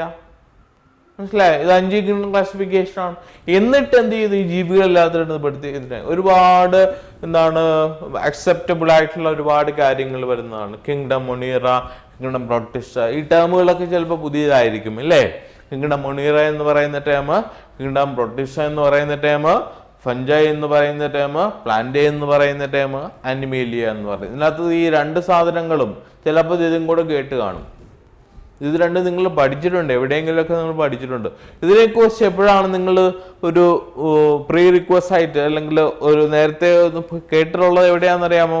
ഏത് ഭാഗത്താണെന്നറിയാമോ? നിങ്ങൾ 8ാം ക്ലാസ്സിൽ ഇതിനെക്കുറിച്ച് പഠിച്ചിട്ടുണ്ട് കേട്ടോ. 8ാം ക്ലാസ്സിൽ ഈ വർഗീകരണം എന്ന് പറയുന്നൊരു പാഠം തന്നെ ഉണ്ടായിരുന്നു. ആ സമയത്ത് ഈ പറഞ്ഞ കാര്യങ്ങളൊക്കെ തന്നെ അല്ലറ ചില്ലറ ചെറിയ ചെറിയ കാര്യങ്ങളുമായിട്ട് സംബന്ധിക്കുന്നത് അന്ന് നിങ്ങൾ പഠിച്ചതാണ് 8ാം ക്ലാസ്സിൽ വെച്ച്. പിന്നീട് പഠിച്ചിട്ടില്ല, അത് ഓർക്കെ. മനസ്സിലായോ? 8ാം ക്ലാസ്സിൽ ചില കാര്യങ്ങളൊക്കെ പഠിച്ചിട്ടുണ്ട്. അപ്പോൾ അതിൻ്റെ ആ ഭാഗത്ത് കോളിനേഴ്സിനെ കുറിച്ചും അരിസ്റ്റോട്ടലിനെ കുറിച്ചും വിറ്റേക്കറിനെ കുറിച്ചും ഒക്കെ തന്നെ വിശദമായിട്ട് പഠിച്ചിട്ടുണ്ട്. പിന്നീട് അടുത്തൊരു സ്ഥലം കൂടിയുണ്ട്, അത് 6 കിങ്ഡം ക്ലാസിഫിക്കേഷൻ ആണ്. കോൾഡ് വൈസ് എന്ന് പറയുന്ന ഒരു സയന്റിസ്റ്റ് കൊണ്ടുവന്നു. അതിനെക്കുറിച്ച് നമുക്ക് ജസ്റ്റ് ഒന്ന് പറഞ്ഞു പോകാം, പിന്നീട് പറയാം. അപ്പൊ ഇത് പഠിച്ചു വരിക. അപ്പോൾ ഇതാണ് എന്ത്? 5 കിങ്ഡം ക്ലാസിഫിക്കേഷൻ. മനസ്സിലായല്ലോ? ഈ 5 കിങ്ഡം ക്ലാസിഫിക്കേഷനിൽ അദ്ദേഹം എന്ത് ചെയ്തു? എല്ലാ ജീവികളെയും പെടുത്തി. പക്ഷേ ഇതിനും പോരായ്മകളൊക്കെ ഉണ്ട് കേട്ടോ. പോരായ്മ എന്ന് പറയുന്നത് ഇപ്പൊ നമ്മൾ ഫേസ് ചെയ്തുകൊണ്ടിരിക്കുന്ന ഒരു മേജർ പ്രോബ്ലമാണ് ഏത്? ഇപ്പൊ വി ആർ ഇൻ ഡേഞ്ചർ അല്ലേ?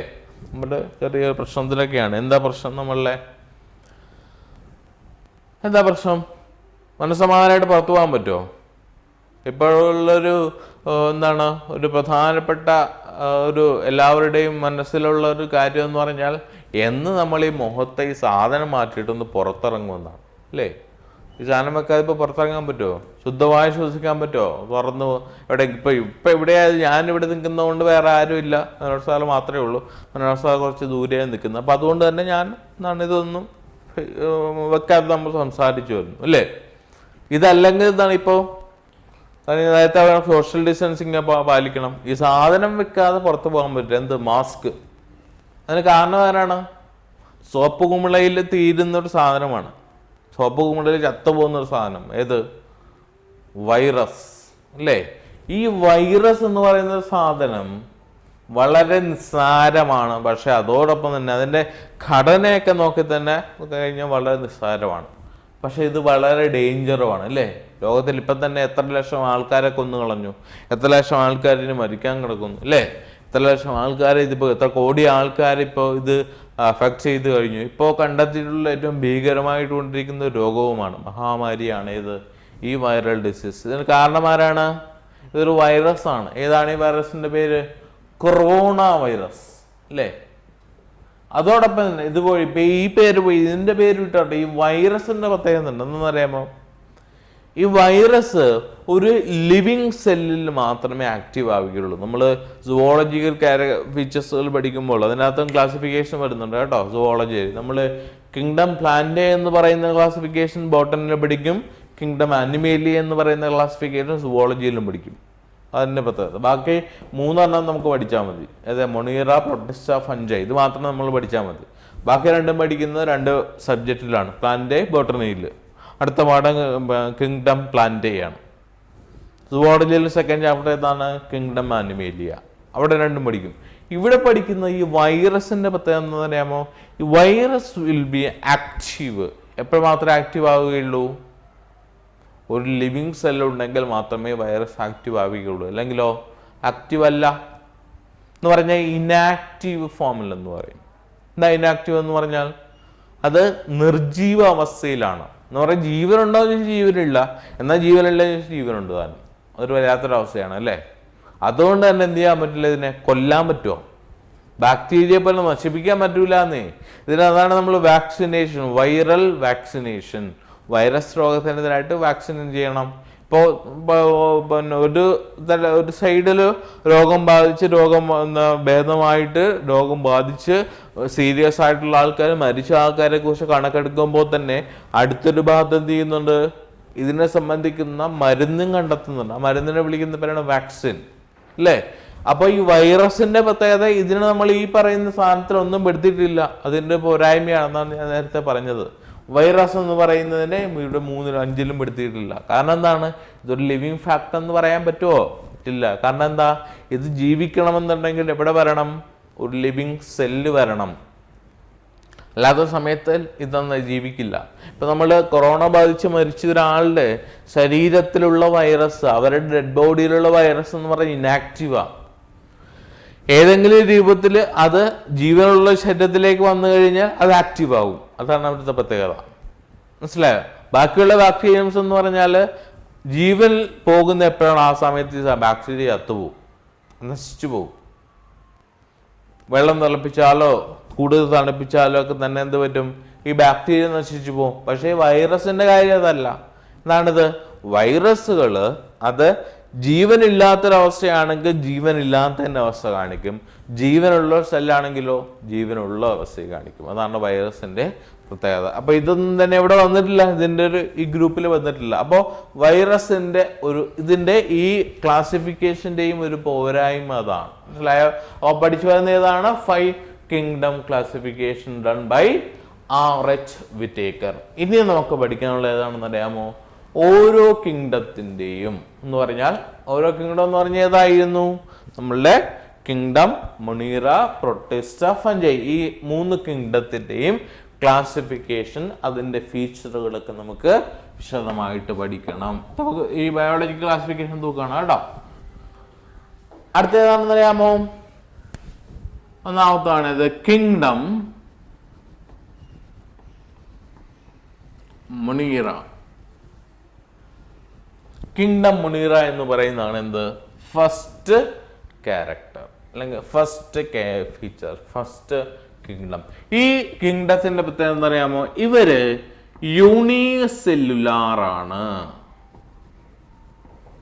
1-2 ഫീച്ചറുകൾ നമുക്ക് ആദ്യം പഠിച്ചു പോകാം. Unicellular on the basis of body design.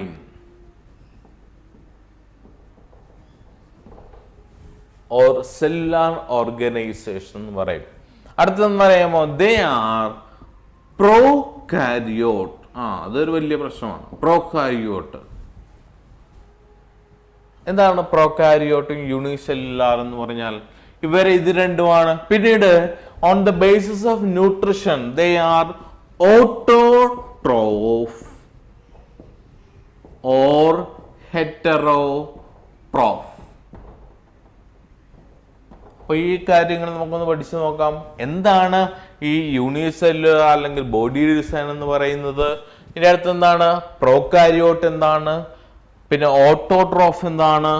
ഹെറ്ററോട്രോഫ് എന്താണ്? ഇതാണ് നമുക്ക് ആദ്യം പഠിക്കാനുള്ളത്. അപ്പൊ എന്താ പ്രത്യേകം എന്നറിയാമോ? എന്താ കാര്യം എന്നറിയാമോ? ഈ സാധനങ്ങളൊക്കെ തന്നെ നമുക്ക് അറിയാവേ. ഈ പഠിച്ച കാര്യങ്ങൾ നമുക്കൊരു കാറ്റഗറൈസ് ചെയ്താൽ മതി. യൂണിസെല്ലുലാർ എന്ന് പറഞ്ഞാൽ യൂണി, അതിൽ തന്നെ ഉണ്ട് മീനിങ്.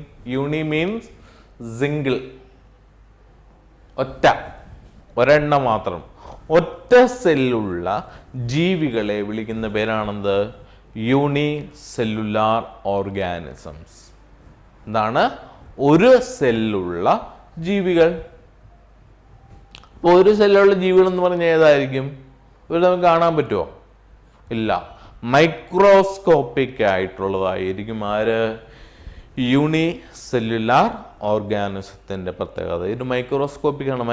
പവർഫുൾ മൈക്രോസ്കോപ്പ് ഉണ്ടെങ്കിൽ മാത്രമേ ഇവരെ കാണാൻ പറ്റുകയുള്ളൂ. മനസ്സിലായി? സ്കൂളിലൊക്കെ ഉള്ള നമ്മൾ കോമ്പൗണ്ട് മൈക്രോസ്കോപ്പ് ഉണ്ടെങ്കിൽ അവരുടെ ആ സാധനം അവിടെ ഉണ്ടെന്നറിയാം, പക്ഷെ അതിനകത്തുള്ള ഫീച്ചറുകൾ കാണുന്നത് വീണ്ടും പവർഫുൾ ആയിട്ടുള്ള ഇലക്ട്രോൺ മൈക്രോസ്കോപ്പ് ഒക്കെ വേണം. പക്ഷെ അതിനൊക്കെ ഭയങ്കര വിലയാണ്, കോടിക്കണക്കിന് രൂപ വേണം. അത് നമ്മൾ സ്കൂളിലൊന്നും വെച്ചാൽ പോസിബിൾ അല്ല, വെക്കാനേ പറ്റില്ല. അതിനെക്കുറിച്ച് ചിന്തിക്കുക പോലും ഇല്ല ഇലക്ട്രോൺ മൈക്രോസ്കോപ്പ്. കാരണം സ്കൂളിലോ അതുപോലെ സ്ഥലങ്ങളിൽ ഇതിൻ്റെ ആവശ്യമില്ല. സ്കൂളിലും കോളേജിലൊക്കെ ഇത് മതി. നമ്മളുടെ മൈക്രോസ്കോപ്പ് കണ്ടിട്ടില്ലേ? സ്കൂളിലൊക്കെ 10ാം ക്ലാസ്സിലാണെങ്കിൽ നമ്മൾ കണ്ട് കാണുമല്ലോ ഒരു സാധനം. അപ്പോൾ ഇവിടെ ഒരു ഇതുണ്ടാകും, ഇവിടെ ഒരു സ്റ്റേജ് ഉണ്ടാകും അല്ലേ? ഇവിടെ ഇങ്ങനെ വെച്ചിട്ട് കാണുന്നതാണ്, അതാണ് മൈക്രോസ്കോപ്പ്. ഇവിടെ ഒരു നോബൊക്കെ കാണും. ഇതിനെക്കുറിച്ചൊക്കെ നിങ്ങൾ നമ്മളുടെ പിന്നെ റെക്കോർഡ് വരയ്ക്കുന്ന സമയത്ത് ഇതിനെക്കുറിച്ചൊക്കെ കൂടുതൽ വരയ്ക്കാനും പഠിക്കാനൊക്കെ ഉണ്ടാകും കേട്ടോ മൈക്രോസ്കോപ്പ്. അപ്പോൾ മൈക്രോസ്കോപ്പിലൂടെ കാണുന്നതാണ് ആര്? യൂണിസെല്ലുലാർ ആയിട്ടുള്ള ഓർഗാനിസത്തെ. യൂണിസെല്ലുലാർ. ഇപ്പോൾ ഏകകോശ ഇവിടെ നിന്ന് മലയാളത്തിൽ പറയും, അതാണ് അല്ലേ? ഏകകോശ ജീവികൾ എന്ന് പറയുന്ന അവരെ വിളിക്കുന്ന പേരാണെന്ത്? അതാണ് ബോഡി ഡിസൈൻ. ഇനി ഇതിന്റെ ഓപ്പോസിറ്റ് എന്താണ്? മൾട്ടി. യൂണിയുടെ ഓപ്പോസിറ്റ് ആണ് multi or many. Many means more than one, ഒന്നിലധികം സെല്ലുള്ളവര്. അപ്പൊ ഇതർ മൈക്രോസ്കോപ്പിക് ഓർ നോൺ മൈക്രോസ്കോപ്പിക് ആവാം. എന്ന് പറഞ്ഞാൽ എന്താണ്? ഇപ്പൊ ഹൈഡ്ര എന്ന് പറയുന്നത് മൾട്ടി സെല്ലുലാർ ആണ്, പക്ഷെ അത് മൈക്രോസ്കോപ്പിക് ആവാം. ഹൈഡ്ര എന്ന് പറയുന്ന ജീവിയില്ലേ, ആ ജീവി മൾട്ടി സെല്ലുലാറാണ്, മെനി സെൽസ് ഉണ്ട്. പക്ഷെ എന്താണ് ഇവരുടെ പ്രത്യേകത? അവര് മൈക്രോസ്കോപ്പിക് ആണ്. മനസ്സിലായോ? അപ്പോൾ ഒന്നിലധികം സെല്ലുള്ളവരെ നമുക്ക് യൂണിയിൽ പെടുത്താൻ പറ്റുമോ? പറ്റില്ല. ഒന്നിലധികം സെല്ലുള്ളവരെ വിളിക്കുന്ന പേരാണെന്ത്? പെടുത്തുന്നത് എവിടെയാണ്? മൾട്ടി സെല്ലുലാർ ഓർഗാനിസത്തിൽ പെടുന്നത്. ഇനി അടുത്തത് കുറച്ച് കൂടുതൽ പ്രശ്നമാണ്. ഏതാണ്? പ്രോകാരിയോട്ടിക്. എന്താ പ്രോകാരിയോട്ടിക് എന്ന് പറഞ്ഞാൽ? Pro means primitive. നല്ല പേരല്ലേ പ്രിമിറ്റീവ്? എന്താ പ്രിമിറ്റീവിന്റെ പ്രത്യേകത? ഈ പ്രിമിറ്റീവ് എന്ന് പറയുന്നതും ഇപ്പൊ നമ്മൾ പറയുമ്പോൾ വളരെ എന്താണ് ആധികാരികമായിട്ടൊക്കെ നമ്മൾ പറയും, നല്ല ഇതൊന്നുമില്ല. പ്രിമിറ്റീവ് എന്ന് പറഞ്ഞാൽ പഴയത്, അതാണ് അതിന്റെ മീനിങ്. കാരിയോൺസ്, അത് അതിനൊക്കെ നല്ല പേര് അല്ലേ? കാരിയോൺസ് എന്ന് പറഞ്ഞാൽ ന്യൂക്ലിയസുമായിട്ട് ബന്ധപ്പെട്ടതിനെ വിളിക്കുന്ന പേരാണെന്ത്? കാരിയോൺസ്. അപ്പൊ എന്തായിരിക്കും ഒന്ന് ആലോചിച്ച് നോക്കിയേ. പ്രിമിറ്റീവ് ന്യൂക്ലിയസ് അല്ലേ? അതല്ലേ നല്ലത്? കാരിയോൺസ് എന്ന് പറഞ്ഞാൽ പ്രിമിറ്റീവ് ന്യൂക്ലിയസ്. എന്താ പ്രിമിറ്റീവും പഴയതും പുതിയതുമായിട്ട് സെല്ലുണ്ടോ? അപ്പൊ കുറെ നാളുകൾക്ക് മുന്നേ പഴയതായിരുന്നു, അപ്പൊ അവൻ പഴയതാണ് എന്ന് പറയാൻ പറ്റുമോ? അതല്ല.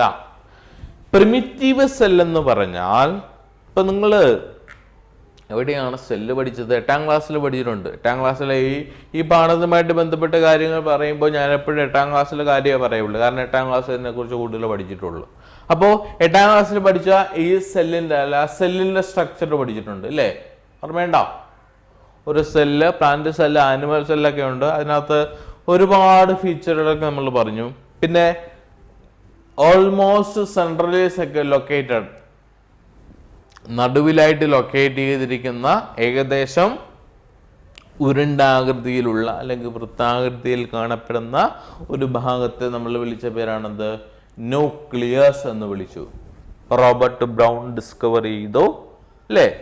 കണ്ടെത്തിയത്. ഇൻവെന്റഡ് എന്ന് പറയാൻ പറ്റുമോ? ഇല്ല, കണ്ടെത്തൽ. ഏകദേശം രണ്ടുപേരെ മീനിങ് വരും. ഇൻവെൻഷൻ ആൻഡ് ഡിസ്കവറി അല്ലേ? എഡിസൺ ഇൻവെന്റഡ് ഇലക്ട്രിക് ബൾബ് എന്ന് പറയും. അതേസമയം എന്താണ്? റോബർട്ട് ബ്രൗൺ ഡിസ്കവേർഡ് എന്ന് പറയാം. എന്ന് പറഞ്ഞാൽ എന്താ രണ്ടിൻ്റെ മീനിങ് തമ്മിലുള്ള വ്യത്യാസം?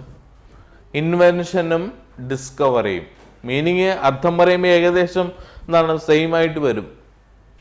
പക്ഷെ ഇവിടെ നമ്മൾ പറയുന്നത് ഡിസ്കവേർഡ്, ഇൻവെന്റഡ് എന്നാണ് ഞാൻ പറഞ്ഞു അല്ലേ. ഡിസ്കവേർഡ് എന്ന് പറയുന്നുള്ളൂ ഏതാണ്? Robert brown. എന്താ കാരണം? ന്യൂക്ലിയസ് ഓൾറെഡി ദെയർ, അവരുടെ 2 ന്യൂക്ലിയസ് ആയിട്ട് നമ്മൾ എന്ത് ചെയ്തു? ഐഡന്റിഫൈ ചെയ്തതാണ്. അപ്പോൾ പ്രോകാരിയോട്സ് എന്ന് പറഞ്ഞാൽ പ്രിമിറ്റീവ് ന്യൂക്ലിയസ്. എന്താ പ്രിമിറ്റീവ് ന്യൂക്ലിയസ് എന്ന് പറയുന്നത്?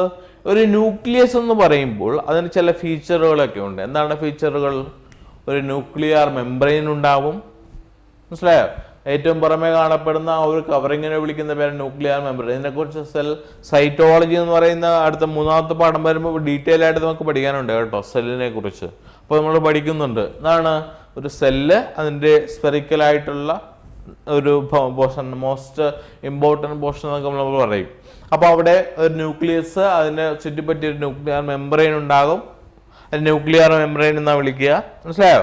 അവിടെ ന്യൂക്ലിയർ പോർ എന്നൊക്കെ പറയുന്ന സാധനമുണ്ട്. അപ്പോൾ ഇതിനെ ലൊക്കേറ്റ് ചെയ്തിരിക്കുന്ന സാധനത്തിൻ്റെ ഉള്ളിൽ ക്രൊമാറ്റിൻ റെട്ടിക്കുലം അല്ലെങ്കിൽ ക്രോമസോമുകൾ കാണപ്പെടുന്നുണ്ട്, ന്യൂക്ലിയോ പ്ലാസം കാണപ്പെടുന്നുണ്ട്, ന്യൂക്ലിയോളസ് കാണപ്പെടുന്നുണ്ട്. അപ്പോൾ ഇതെല്ലാം ന്യൂക്ലിയസിൻ്റെ ഉള്ളിലുള്ളതാണ്. അപ്പോൾ ഇതുള്ള ഒരു സ്ട്രക്ചറിനെ വിളിക്കുന്ന പേരാണെന്ത്? ന്യൂക്ലിയസ്. മനസ്സിലായോ? അപ്പോൾ ഇതെല്ലാം ഉള്ള സാധനമുണ്ട്. പ്രിമിറ്റീവ് സെല്ലിൻ്റെ പ്രത്യേകത എന്താണെന്നറിയാമോ? ഈ പ്രിമിറ്റീവ് സെല്ലിന് എന്തില്ല? ഈ മെംബ്രെയിൻ ബൗണ്ട് ആയിട്ടുള്ള ഒരു ന്യൂക്ലിയസ് ഇല്ല, അത് മാത്രമേ ഉള്ളൂ. അപ്പോൾ ഈ ന്യൂക്ലിയസിന്റെ ഉള്ളിലുള്ള സാധനങ്ങളൊക്കെ തന്നെ ഏകദേശം അവിടെ ഇവിടെയൊക്കെ തന്നെ ഉണ്ടാവും, മനസ്സിലായോ? അപ്പോൾ ഇവരെ വിളിക്കുന്ന പേരാണെന്ത്? ഈ പ്രിമിറ്റീവ് സെൽ എന്ന് വിളിക്കുക. അപ്പൊ എന്താണ്?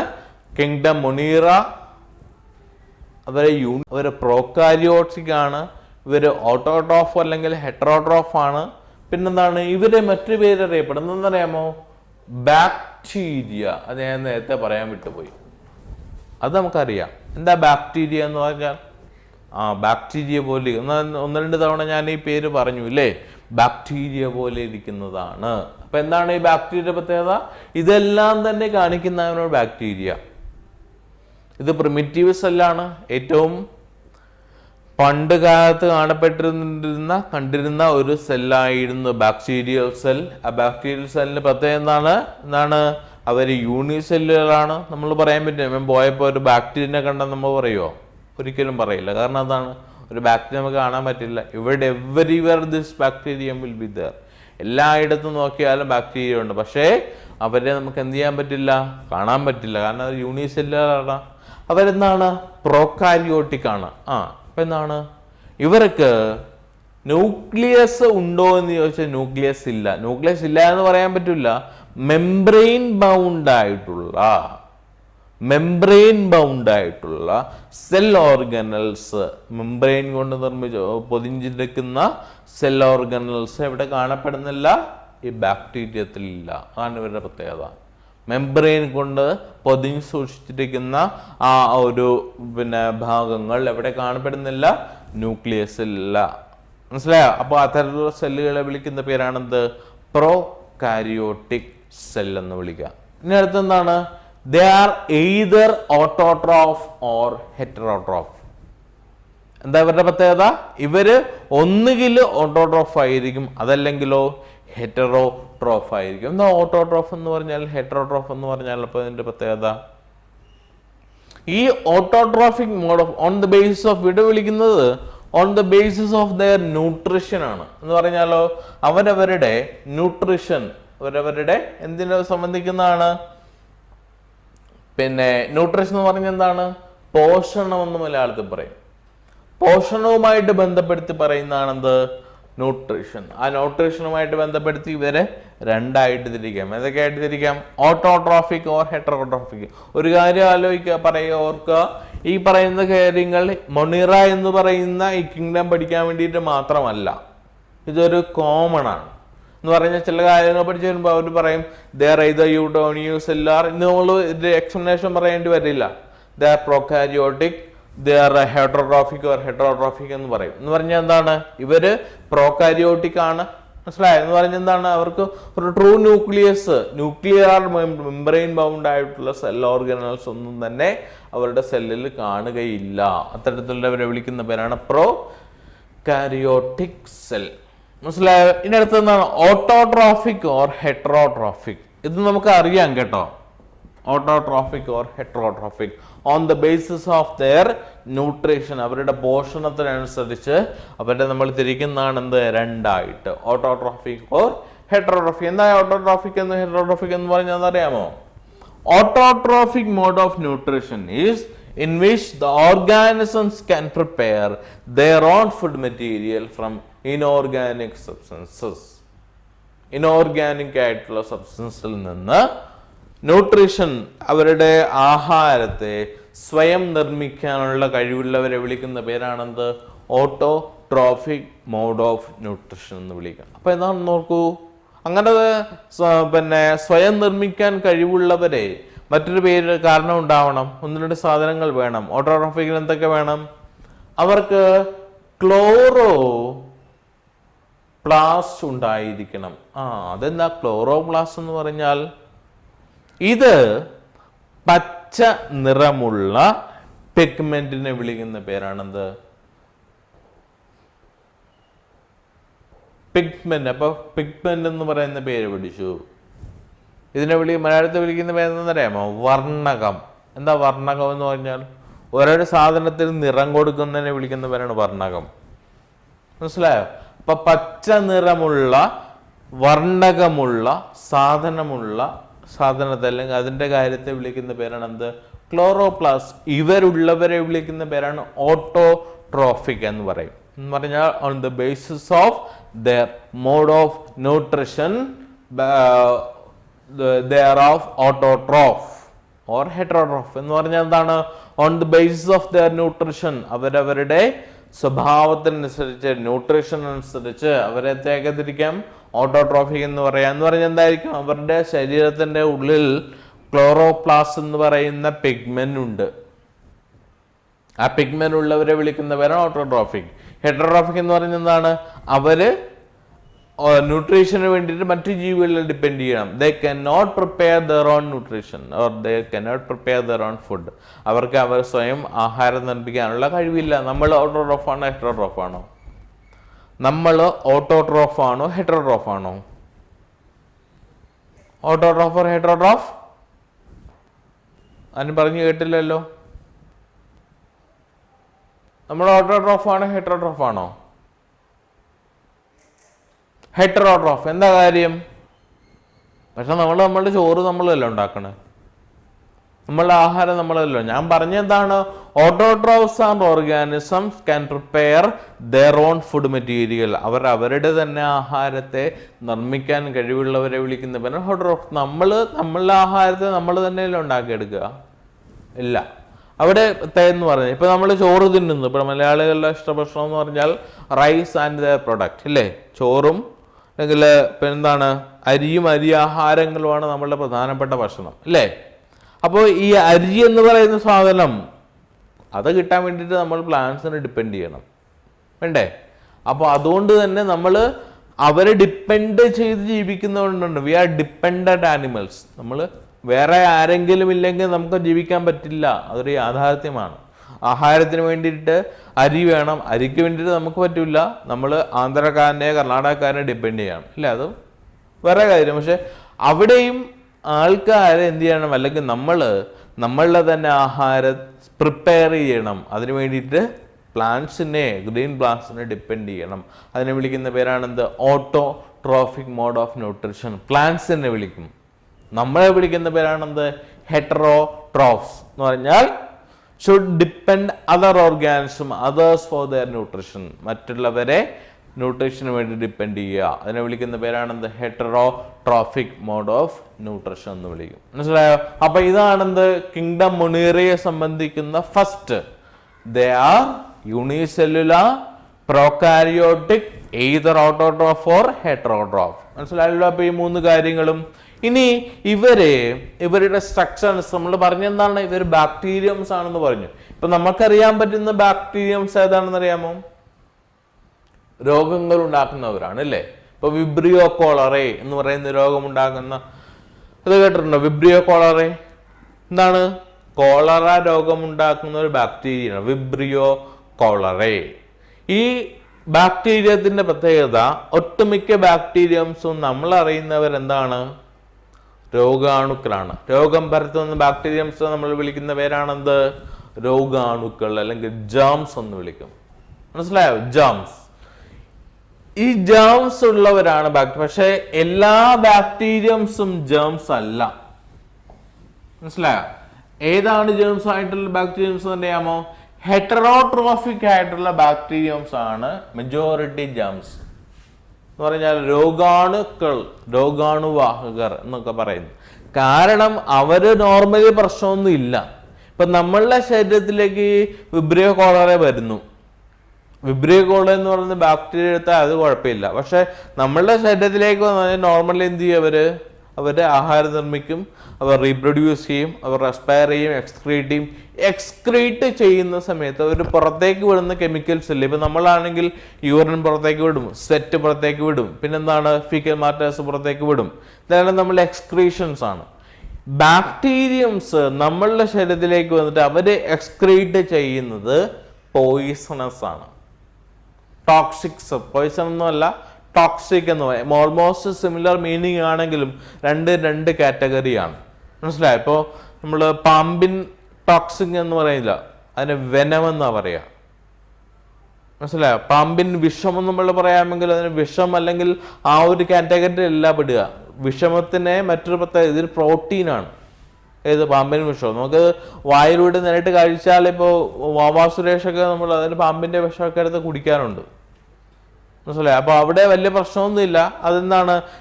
മുറിവിലൂടെ രക്തത്തിലേക്ക് കടന്നു വരുമ്പോഴത്തേക്കാണ് പ്രശ്നം. അല്ലാത്ത സമയങ്ങളിൽ കുറെ മരുന്നൊക്കെ ഉണ്ടാക്കാം. പ്രോട്ടീൻ സമ്പുഷ്ടമാണ് പാമ്പിൻ വിഷം എന്ന് പറയാം. മനസ്സിലായോ?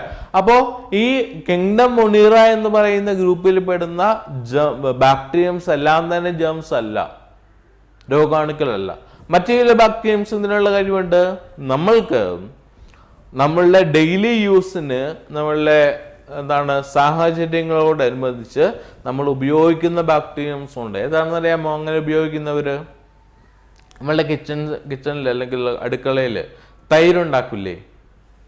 അല്ലെങ്കിൽ നമ്മൾ തൈര് കടയിൽ നിന്ന് വാങ്ങാറുണ്ടോ? അല്ലെങ്കിൽ വീട്ടിലുണ്ടാക്കാം. അല്ലെ പാല് പുളിപ്പിച്ചാണ് തൈരടക്കുന്നത്. ഈ തൈരാക്കുക എന്ന് പറയുന്ന പ്രോസസ്സ് ചെയ്യുന്ന സാധനം അവരാരാണ്? അത് ബാക്ടീരിയംസ് ആണ്. ലാക്ടോബാസില്ലസ് എന്ന് പറയുന്ന ബാക്ടീരിയംസ് ചെയ്യുന്നതാണ് എന്ത്? അവരെ പാല് പുളിപ്പിച്ച് തൈരാക്കുക എന്ന് പറയുന്നത്. മനസ്സിലായല്ലോ? അപ്പൊ ഈ ബാക്ടീരിയംസ് എന്ന് പറയുന്നത് എന്താണ്? അവരുടെ സ്ട്രക്ചർ അനുസരിച്ച് 4 തിരിക്കാം. ഏതൊക്കെയാണെന്നറിയാമോ? ഒന്നാമത്തെ വിളിക്കുന്ന പേരാണ് കോക്കസ്. അടുത്തേതാണെന്നറിയാമോ? വിബ്രിയോ. മൂന്നാമത്തത് സ്പൈറുല്ലം. അടുത്തത് കോമ. ഏതൊക്കെയാണ്? Coccus, vibrio, spirillum, comma shaped. എന്തൊക്കെയാന്ന് നോക്കുക. Coccus shaped, vibrio shaped, spirillum shaped, comma shaped. കോക്കോസിന്റെ പ്രത്യേകത ഇവർ സ്ഫെറിക്കൽ ആണ്. സ്ഫെറിക്കൽ എന്ന് പറഞ്ഞാലോ റോഡ് ഷേപ്ഡ് ആണ്. റോഡ് ഷേപ്ഡ് എന്ന് പറയുന്നത് എന്താണ്? ഇവരുടെ സ്ട്രക്ചർ അനുസരിച്ച് ഇതിങ്ങനെ കാണും. മനസ്സിലായോ? എന്ന് പറഞ്ഞാല് നേരെ റോഡ് ഷേപ്ഡ്. ഇതൊരു റോഡ് ഷേപ്ഡ് എന്ന് പറയാൻ പറ്റും. ഇതിങ്ങനെ നിൽക്കുകയാണെങ്കിലും ഇങ്ങനെ നീണ്ടു നിൽക്കുന്ന ഒരു ഭാഗം, അത്തരത്തിലുള്ള വിളിക്കുന്ന വേറെ rod shaped Cocos. Vibrio means എന്താണ്? സ്ഫെറിക്കൽ, വട്ടത്തിൽ കാണപ്പെടും. സ്പൈറുല്ലം എന്ന് പറഞ്ഞ എന്താണ്? സ്പൈറൽ ആകൃതിയിൽ കാണപ്പെടും. നമ്മുടെ സ്പ്രിംഗ് ഇല്ലേ, അത്തരത്തിൽ കാണപ്പെടുന്നു. കോമ എന്ന് പറഞ്ഞാലോ കോമ ഷേപ്ഡ്, കോമ പോലെ കാണും. മനസ്സിലായോ? അപ്പൊ നമ്മളിത് പറഞ്ഞതാണ് 2 കാറ്റഗറി നമുക്കിപ്പോ പറയാം. On the basis of their nutrition they are of either autotroph or heterotroph. അവര് ഓട്ടോട്രോഫ് ആവും, ഹെറ്ററോട്രോഫ് ആവും. ഓട്ടോട്രോഫ് എന്ന് പറഞ്ഞാൽ ഫോട്ടോസിന്തറ്റിക് സിന്തസിസ് ചെയ്യാൻ പറ്റുന്നവരാണ്. അതോടൊപ്പം തന്നെ എന്തിനുള്ള കഴിവുണ്ട്? ക്ലോറോപ്ലാസ്റ്റ് ഉള്ളവരാണ്. അതിനെ വിളിക്കുന്നവരാണ് ഓട്ടോട്രോഫ് എന്ന് പറയും. അതില്ലാത്തവരെ വിളിക്കുന്ന പേരാണ് ഹെറ്ററോട്രോഫ്. അപ്പോൾ അത്തരത്തിലുള്ളവരെ വിളിക്കുന്ന പേരാണ് on the basis of their nutrition they're of 2 types. പിന്നെ അടുത്ത എന്താണ് on the basis of their structure, അവരവരുടെ ആകൃതി അനുസരിച്ച് 4 തരത്തിലുണ്ട്. Coccus, vibrio, spirillum, comma shaped. പേര് കേൾക്കുമ്പോൾ തന്നെ ബുദ്ധിമുട്ടായിട്ടൊന്നും അല്ലെങ്കിലോ ഞാൻ കേട്ടിട്ടില്ല എന്നൊന്നും വിചാരിക്കേണ്ട. ഇതാണ് കോക്കസ് ഷേപ്ഡ്, എന്നാണ് rod shaped. Vibrio means spherical shaped, വട്ടത്തിൽ കാണപ്പെടുന്നു. സ്പൈറുല്ലം മീൻസ് എന്താണ് സ്പ്രിങ് ആകൃതി, അല്ലെങ്കിൽ ഇപ്പൊ നമ്മൾ സ്പൈറൽ ഷേപ്ഡ്, സ്പൈറൽ ബൈൻഡിങ് എന്ന് പറഞ്ഞു കേട്ടില്ലേ, അത് ഇങ്ങനെയല്ല ഇരിക്കുന്നത്, ഇങ്ങനെ വട്ടത്തിരിക്കുന്ന സാധനം. അപ്പോൾ അത്തരത്തിലുള്ളവരിക്കുന്ന സ്പൈറുല്ലം. കോമ ഷേപ്ഡ് എന്ന് പറഞ്ഞാൽ കോമ പോലെ ഇങ്ങനെ നിൽക്കും. നമ്മൾ കോമ ഇടൂല്ലേ, ഇല്ലേ ഇങ്ങനെയല്ലേ കോമ, ഇങ്ങനെ നിൽക്കുന്ന ബാക്ടീരിയംസിനെ വിളിക്കുന്ന പേരാണ് എന്ത്. ഇനി മറ്റൊരു ബാക്ടീരിയത്തിന്റെ പ്രത്യേകത, അവരെവിടെയാണോ കാണുന്നത് അവരെ അതിനനുസരിച്ച് അവരെ മറ്റൊരു പേര് അറിയപ്പെടുന്നു ഹലോഫൈൽസ്, തെർമോ അസിഡോഫൈൽസ്. നോക്കിയേ, വലിയ പ്രശ്നമുള്ള പേരൊക്കെയാണോ ഇത്? ഒന്നുമില്ല കേട്ടോ. ഹലോഫൈൽസ്, തെർമോ അസിഡോമൈൽസ്, ഡ്യൂട്ടീരിയോമൈസിൽസ് എന്ന് പറയും. അതിനെക്കുറിച്ച് നമുക്ക് പിന്നീട് പറയാം. അപ്പൊ ഹലോഫൈൽസ് എന്ന് പറഞ്ഞാൽ എക്സ്ട്രീം കണ്ടീഷനിൽ കാണപ്പെടുന്ന ടൈപ്പിലുള്ള ബാക്ടീരിയംസ്. എക്സ്ട്രീം ക്ലൈമറ്റ് എന്ന് പറയുന്നത് എന്താണ്? ഭയങ്കരമായിട്ടുള്ള ചൂട്, ഭയങ്കരമായിട്ടുള്ള തണുപ്പ്. നല്ലൊരു കണ്ടീഷൻ അല്ലേ? നമുക്കിപ്പോൾ നമ്മളുടെ ടെമ്പറേച്ചർ ഏകദേശം ഒരു 40 അടുത്തുമ്പോൾ തന്നെ നമ്മൾ പറയാം ഭയങ്കര ചൂടാണ്, 40-50 ഡിഗ്രി. പാലക്കാടൊക്കെ എന്ന് പറയുന്നത് ഏകദേശം വെള്ളം തിളയ്ക്കുന്നതിൻ്റെ പകുതി എന്ന് പറഞ്ഞാൽ നല്ല ചൂടാകുന്നൊരു ടെമ്പറേച്ചർ വരെ വരും. മാർച്ച് ഏപ്രിൽ മാസങ്ങളിൽ 50 ഡിഗ്രി സെൻറ്റിഗ്രേഡിനടുത്ത് വരും. അപ്പോൾ നമ്മളോട് ഭയങ്കര നമ്മൾ ചുട്ടു വഴിക്കുന്നു എന്നൊക്കെ പറയും അല്ലേ? അത്തരത്തിലുള്ള കണ്ടീഷനിൽ താമസം നമുക്ക് കുഴപ്പമൊന്നുമില്ല, ലൈഫ് പോസിബിൾ ആണ്. പക്ഷേ നോർമലായിട്ട് നമുക്ക് സാധാരണഗതിയിലുള്ളൊരു കംഫോർട്ട്നെസ് തോന്നില്ല എന്ന് മാത്രമേ ഉള്ളൂ. അതേസമയം ഒരു 200 ഡിഗ്രി സെൻറ്റിഗ്രേഡ് എന്ന് പറഞ്ഞാലോ നമ്മൾ ഉരുകിപ്പോവും. 100 ഡിഗ്രി സെൻറ്റിഗ്രേഡിലുള്ള വെള്ളം കയ്യിൽ വീണത് കൈ പൊള്ളും അല്ലേ, സെല്ല് പൊള്ളും. ഇനി അതിലും കൂടിയൊരു ടെമ്പറേച്ചറിലുള്ള സാധനം അല്ലെങ്കിൽ തീയിലേക്ക് നമ്മളുടെ ശരീരഭാഗങ്ങൾ ഏതെങ്കിലും രീതിയിൽ ചെല്ലാൻ പറ്റിയാൽ എന്ത് പറ്റും? നമ്മൾ മുരുകിപ്പോവും മൊത്തം അല്ലേ? ഇനി അത്തരത്തിലുള്ളവരെ വിളിക്കുന്ന പേരാണ് ഹലോഫൈൽസ് എന്ന് പറയും. മനസ്സിലായോ? ഇനി എക്സ്ട്രീം കോൾഡിലാണെങ്കിലും ഭയങ്കരമായിട്ടുള്ള തണുപ്പിലാണെങ്കിൽ, ഇപ്പൊ നമ്മൾ ആർട്ടിക് അന്റാർട്ടിക് റീജിയൻസിൽ നോർമൽ ലൈഫ് പോസിബിൾ ആണോ? അവിടെ നോർമൽ ലൈഫ് പോസിബിൾ അല്ല. എന്താ കാരണം? അവിടെ എന്താണ് ടെമ്പറേച്ചർ എന്ന് പറയുന്നത് -50 ഡിഗ്രി സെൻറ്റിഗ്രേഡ്, ഏകദേശം എന്താണ് പിന്നെ -50 ഡിഗ്രി സെൻറ്റിഗ്രേഡ് അടുത്താണ് മെയിൻറ്റെയിൻ ചെയ്യുന്നത് എപ്പോഴും. അവിടെ നോർമലായിട്ട് പൊതിഞ്ഞാത്ത കയ്യോ കാലോ ഒക്കെ തന്നെ ഏതെങ്കിലും സമയത്ത് കുറച്ച് സമയം എക്സ്പോസ് ചെയ്ത് വെച്ചെന്നാൽ ആ ഭാഗം മുറിച്ച് മാറ്റിയ നിവൃത്തിയുള്ളൂ. നമ്മുടെ ശരീരഭാഗങ്ങൾ മനസ്സിലായോ? കണ്ണിൽ എന്താണ് പവർഫുൾ ആയിട്ടുള്ള കൂളിംഗ് ഗ്ലാസ് ഒന്നും വെക്കാതെ കണ്ണ് നോക്കി കഴിഞ്ഞാൽ കണ്ണടിച്ചു പോകും, റെറ്റിന അടിച്ചു പോകും. എന്താ കാരണം? മൊത്തം വെള്ളയാണ്. അവിടെ അല്ലെങ്കിൽ ലൈറ്റ് തട്ടി റിഫ്ലക്ട് ചെയ്ത് ഭയങ്കര ഫാസ്റ്റായിട്ട് കണ്ണിലേക്ക് വന്നാൽ നമ്മുടെ കോർണിയ ഒക്കെ തന്നെ അടിച്ചു പോകും. അതുകൊണ്ട് തന്നെ അവിടെ എന്താണ് നോർമൽ ലൈഫ് പോസിബിൾ ആണോ? അല്ല. ഇനി എക്സ്ട്രീം ഹോട്ട് സ്പ്രിങ്സ് എന്ന് പറഞ്ഞ് കേട്ടിട്ടില്ലേ? ആ ഹോട്ട് സ്പ്രിങ്സിന്റെ പ്രത്യേകത, അവിടെ ഉഷ്ണജല പ്രവാഹങ്ങൾ എന്നൊക്കെ പറയും. സാധാരണ ടെമ്പറേച്ചർ ഉള്ള സ്ഥലങ്ങൾ എന്നൊക്കെ പറയുന്നത് നോർമലി നമുക്ക് താമസിക്കാൻ പറ്റുന്ന സ്ഥലങ്ങളൊക്കെയാണ് അല്ലേ? അതേസമയം തന്നെ ഉഷ്ണജല പ്രവാഹങ്ങൾ നിങ്ങൾ പിന്നെ ഹിസ്റ്ററിയിലൊക്കെ പഠിച്ചിട്ടുണ്ടാകും. ചില സ്ഥലങ്ങളിൽ ഭയങ്കര ചുട്ടു പഴുത്തുകൊണ്ടിരിക്കുന്ന അല്ലെങ്കിൽ തിളച്ചു മറിഞ്ഞ് വെള്ളം ഇങ്ങനെ ഒഴുകിക്കൊണ്ടിരിക്കും. അവിടെയും എന്തല്ല നോർമൽ ലൈഫ് പോസിബിൾ അല്ല. പക്ഷെ അവിടെയൊക്കെ തന്നെ കാണുന്ന ബാക്ടീരിയംസിനെ വിളിക്കുന്ന പേരാണെന്ത്? ഹലോഫൈൽസ്. അടുത്തെന്താണ്? Thermo acidophiles. അത് നല്ലൊരു പേരാണ് അല്ലേ? Thermo acidophiles. എന്താണ് ഈ സാധനത്തിന്റെ പ്രത്യേകത? തെർമോ അതറിയാം. എന്താണ് thermo? Related to thermal. Thermal എന്താണ്? ഹോട്ട്, ചൂട്. ചൂടുമായിട്ട് ബന്ധപ്പെട്ടതിനെ വിളിക്കുന്ന പേരാണത് തെർമോ. അസിഡോ മീൻസ് എന്താണ്? Acidity, like acid condition. അപ്പോ തെർമോ അസിഡോഫൈൽസ് എന്ന് പറഞ്ഞ എന്താണ്? ചൂടും അതോടൊപ്പം തന്നെ അസിഡിറ്റിയും രാസവസ്തുക്കളുടെയും സാന്നിധ്യമുള്ള സ്ഥലത്ത് കാണപ്പെടുന്ന തരത്തിലുള്ള ബാക്ടീരിയംസിനെ വിളിക്കുന്ന പേരാണെന്ത്? Thermo acidophiles. മനസ്സിലായല്ലോ? On the basis of their എന്താണ്, എവിടെയാണോ എക്സിസ്റ്റൻസ്, അവർ എക്സിസ്റ്റ് ചെയ്യാൻ പറ്റുന്നത്, അതിനനുസരിച്ച് ഹലോഫൈൽസ് എന്നും തെർമോ അസിഡോഫൈൽസ് എന്നും നമുക്ക് വിളിക്കാൻ പറ്റും. മനസ്സിലായല്ലോ? അപ്പോൾ കിങ്ഡം മൊണീറ എന്ന് പറയുന്ന ഗ്രൂപ്പ്സിനെ വിളിച്ച പേരാണെന്ത്? ഇത്രയും കാര്യങ്ങൾ പറയും. ഇതെല്ലാം ആർക്കി ബാക്ടീരിയ എന്ന് പറയുന്ന ഗ്രൂപ്പിൽ പെടുന്നതാണ് കേട്ടോ, ആർക്കി ബാക്ടീരിയ. അടുത്തത് നമ്മൾ യു ബാക്ടീരിയ എന്ന് പറയുന്ന ഭാഗത്തേക്ക് വരും. അതാണ് ട്രൂ ബാക്ടീരിയ നമ്മൾ പറയുന്നത്. അതാണ് യഥാർത്ഥത്തിലുള്ള ബാക്ടീരിയ. അതിന് അനബീന ഉണ്ട്, പിന്നെ എന്താണ് അനബീന എന്ന് പറയുന്ന മറ്റൊരു ഗ്രൂപ്പും കൂടെ വരുന്നതാണ് എന്താണ് യു ബാക്ടീരിയ പെടുന്നത്. അതാണ് ട്രൂ ബാക്ടീരിയ എന്ന് പറയാം. ഇതിനെ വിളിക്കുന്ന പേരാണ് കിങ്ഡം മൊണീറയിൽ പറയുന്ന നമ്മൾ ആദ്യത്തെ ഫീച്ചറുകൾ പറഞ്ഞതായിരുന്നു. On the basis of their nutrition bacteria, പിന്നെ കിങ്ഡം മൊണീറാസ് ആർ ഓഫ് എത്ര ടൈപ്പ് ഉണ്ട്? ന്യൂട്രീഷൻ അനുസരിച്ച് അവർ ഹെറ്ററോട്രോഫ് എന്നും ഓട്ടോട്രോഫ് എന്നും വിളിക്കാം. അവർ തന്നെ എന്താണ് ഓട്ടോട്രോഫിക് കണ്ടീഷൻ ആണ് എന്നുണ്ടെങ്കിൽ അവർ പ്രിപ്പയർ ചെയ്യാൻ പറ്റും, അവരുടെ ഫുഡ് പ്രിപ്പയർ ചെയ്യാൻ പറ്റും. പ്രിപ്പയർ ചെയ്യണം എന്നുണ്ടെങ്കിൽ അവർക്ക് എന്തുണ്ടാവും? അവർക്ക് പിന്നെ ക്ലോറോപ്ലാസ്റ്റ് ഉണ്ടാവും, പിഗ്മെന്റ്, ഗ്രീൻ പിഗ്മെന്റ് ഉണ്ടാകും. അടുത്തെന്താണ്? On the basis of their structure, അവരുടെ ആകൃതിക്കനുസരിച്ച് എത്രയായിട്ട് തിരിച്ചു? 4 തിരിച്ചു. കോക്കസ്, വിബ്രിയോ, സ്പൈറുല്ലം, പിന്നെന്താണ് കോമ ഷേപ്ഡ് ബാക്ടീരിയ എന്ന് പറയുന്നു. അപ്പോൾ ഇത്രയുമാണ് ഷേപ്പ് അനുസരിച്ച്. പിന്നീട് അവരെ എക്സിസ്റ്റ് ചെയ്യുന്നത് എവിടെയാണോ കാണുന്നത് അനുസരിച്ച് അവരെ ഹലോഫൈൽസ് എന്നും വിളിച്ചു, തെർമോ അസിഡോഫൈൽസ്. രണ്ട് ഇമ്പോർട്ടൻ്റ് ആണ് കേട്ടോ, ഹലോഫൈൽസ് ആൻഡ് തെർമോ അസിഡോഫൈൽസ്. മനസ്സിലായല്ലോ?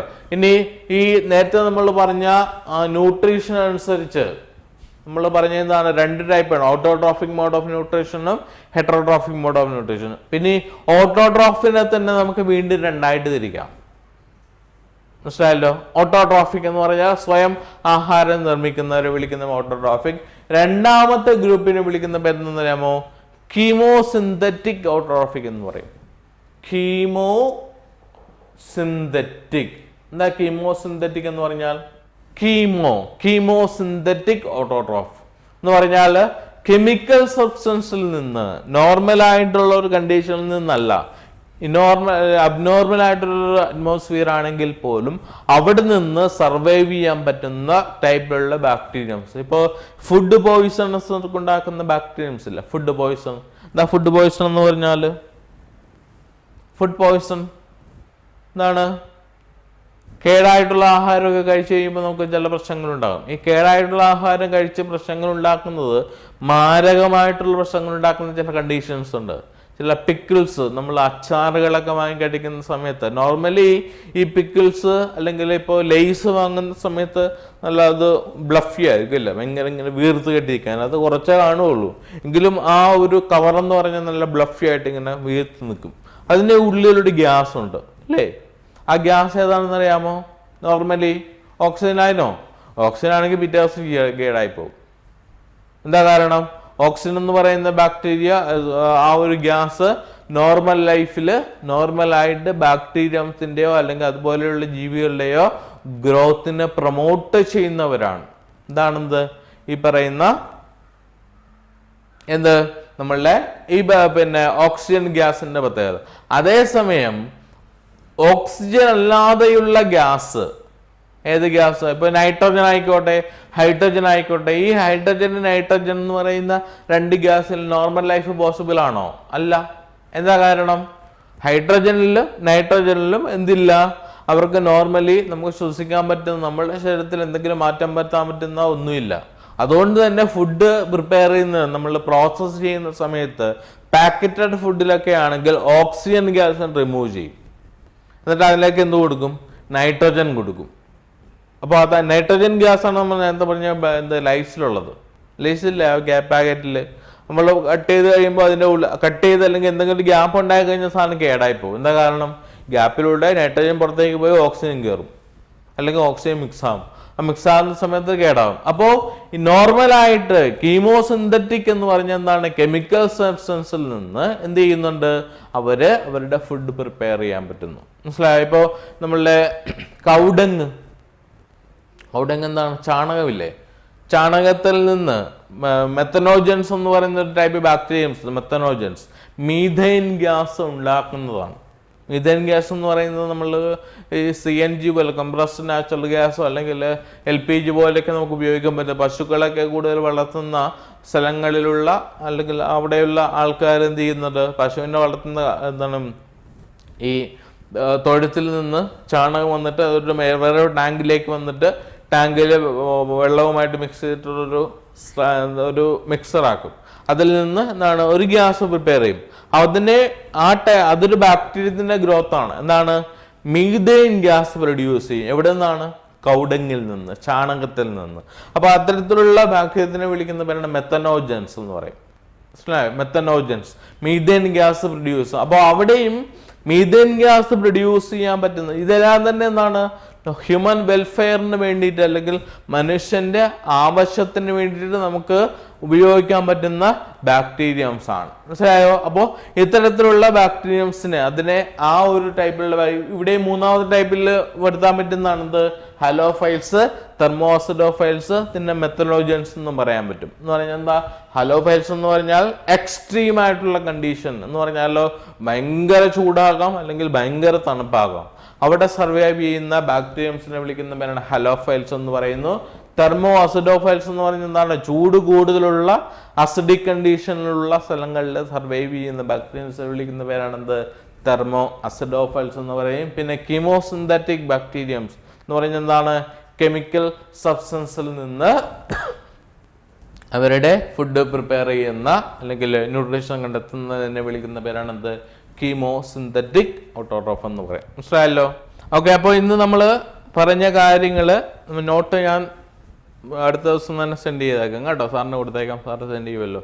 അപ്പോൾ ഇന്ന് പറഞ്ഞ കാര്യങ്ങൾ ഇപ്പോൾ കോമൺ ആയിട്ട് പറഞ്ഞിട്ടുള്ള കാര്യങ്ങളൊക്കെ ഓർമ്മ വെക്കുക. അപ്പോൾ ഇത് ഈ ക്ലാസ്സിന് വേണ്ടിയിട്ട് മാത്രമല്ല കേട്ടോ, അത് നമുക്ക് ബോട്ടണിയിലാണെങ്കിലും സുവോളജിയിലാണെങ്കിലും അത്യാവശ്യം വേണ്ടുന്ന കാര്യങ്ങളാണ്. ഇതൊക്കെയാണ് നമ്മൾ ന്യൂട്രീഷൻ പറഞ്ഞപ്പോൾ ഓട്ടോട്രോഫ്, ഹെറ്ററോട്രോഫ്, പ്രോകാരിയോട്ട്, അതിൻ്റെ ഓപ്പോസിറ്റ് വരുന്നുണ്ട് യൂക്കാരിയോട്ട്. നമുക്ക് അടുത്ത പിന്നെ കിങ്ഡം മൊണീറ കഴിഞ്ഞ് പ്രൊട്ടിസ്റ്റ മുതൽ യൂക്കാരിയോട്ടിക് എന്ന് നമുക്ക് പറയേണ്ടി വരും. ആ സമയത്ത് നമുക്ക് പറയാം.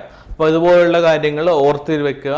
ബാക്കി കാര്യങ്ങൾ ഡീറ്റെയിൽ ആയിട്ട് അടുത്ത ക്ലാസ്സിൽ വെക്കാം. ഇനി അടുത്ത ക്ലാസ്സിന് മുന്നേ ഇപ്പോൾ പറഞ്ഞ കാര്യങ്ങളിൽ എന്തെങ്കിലും സംശയങ്ങൾ ഉണ്ടോ എങ്കിൽ ചോദിക്കുക.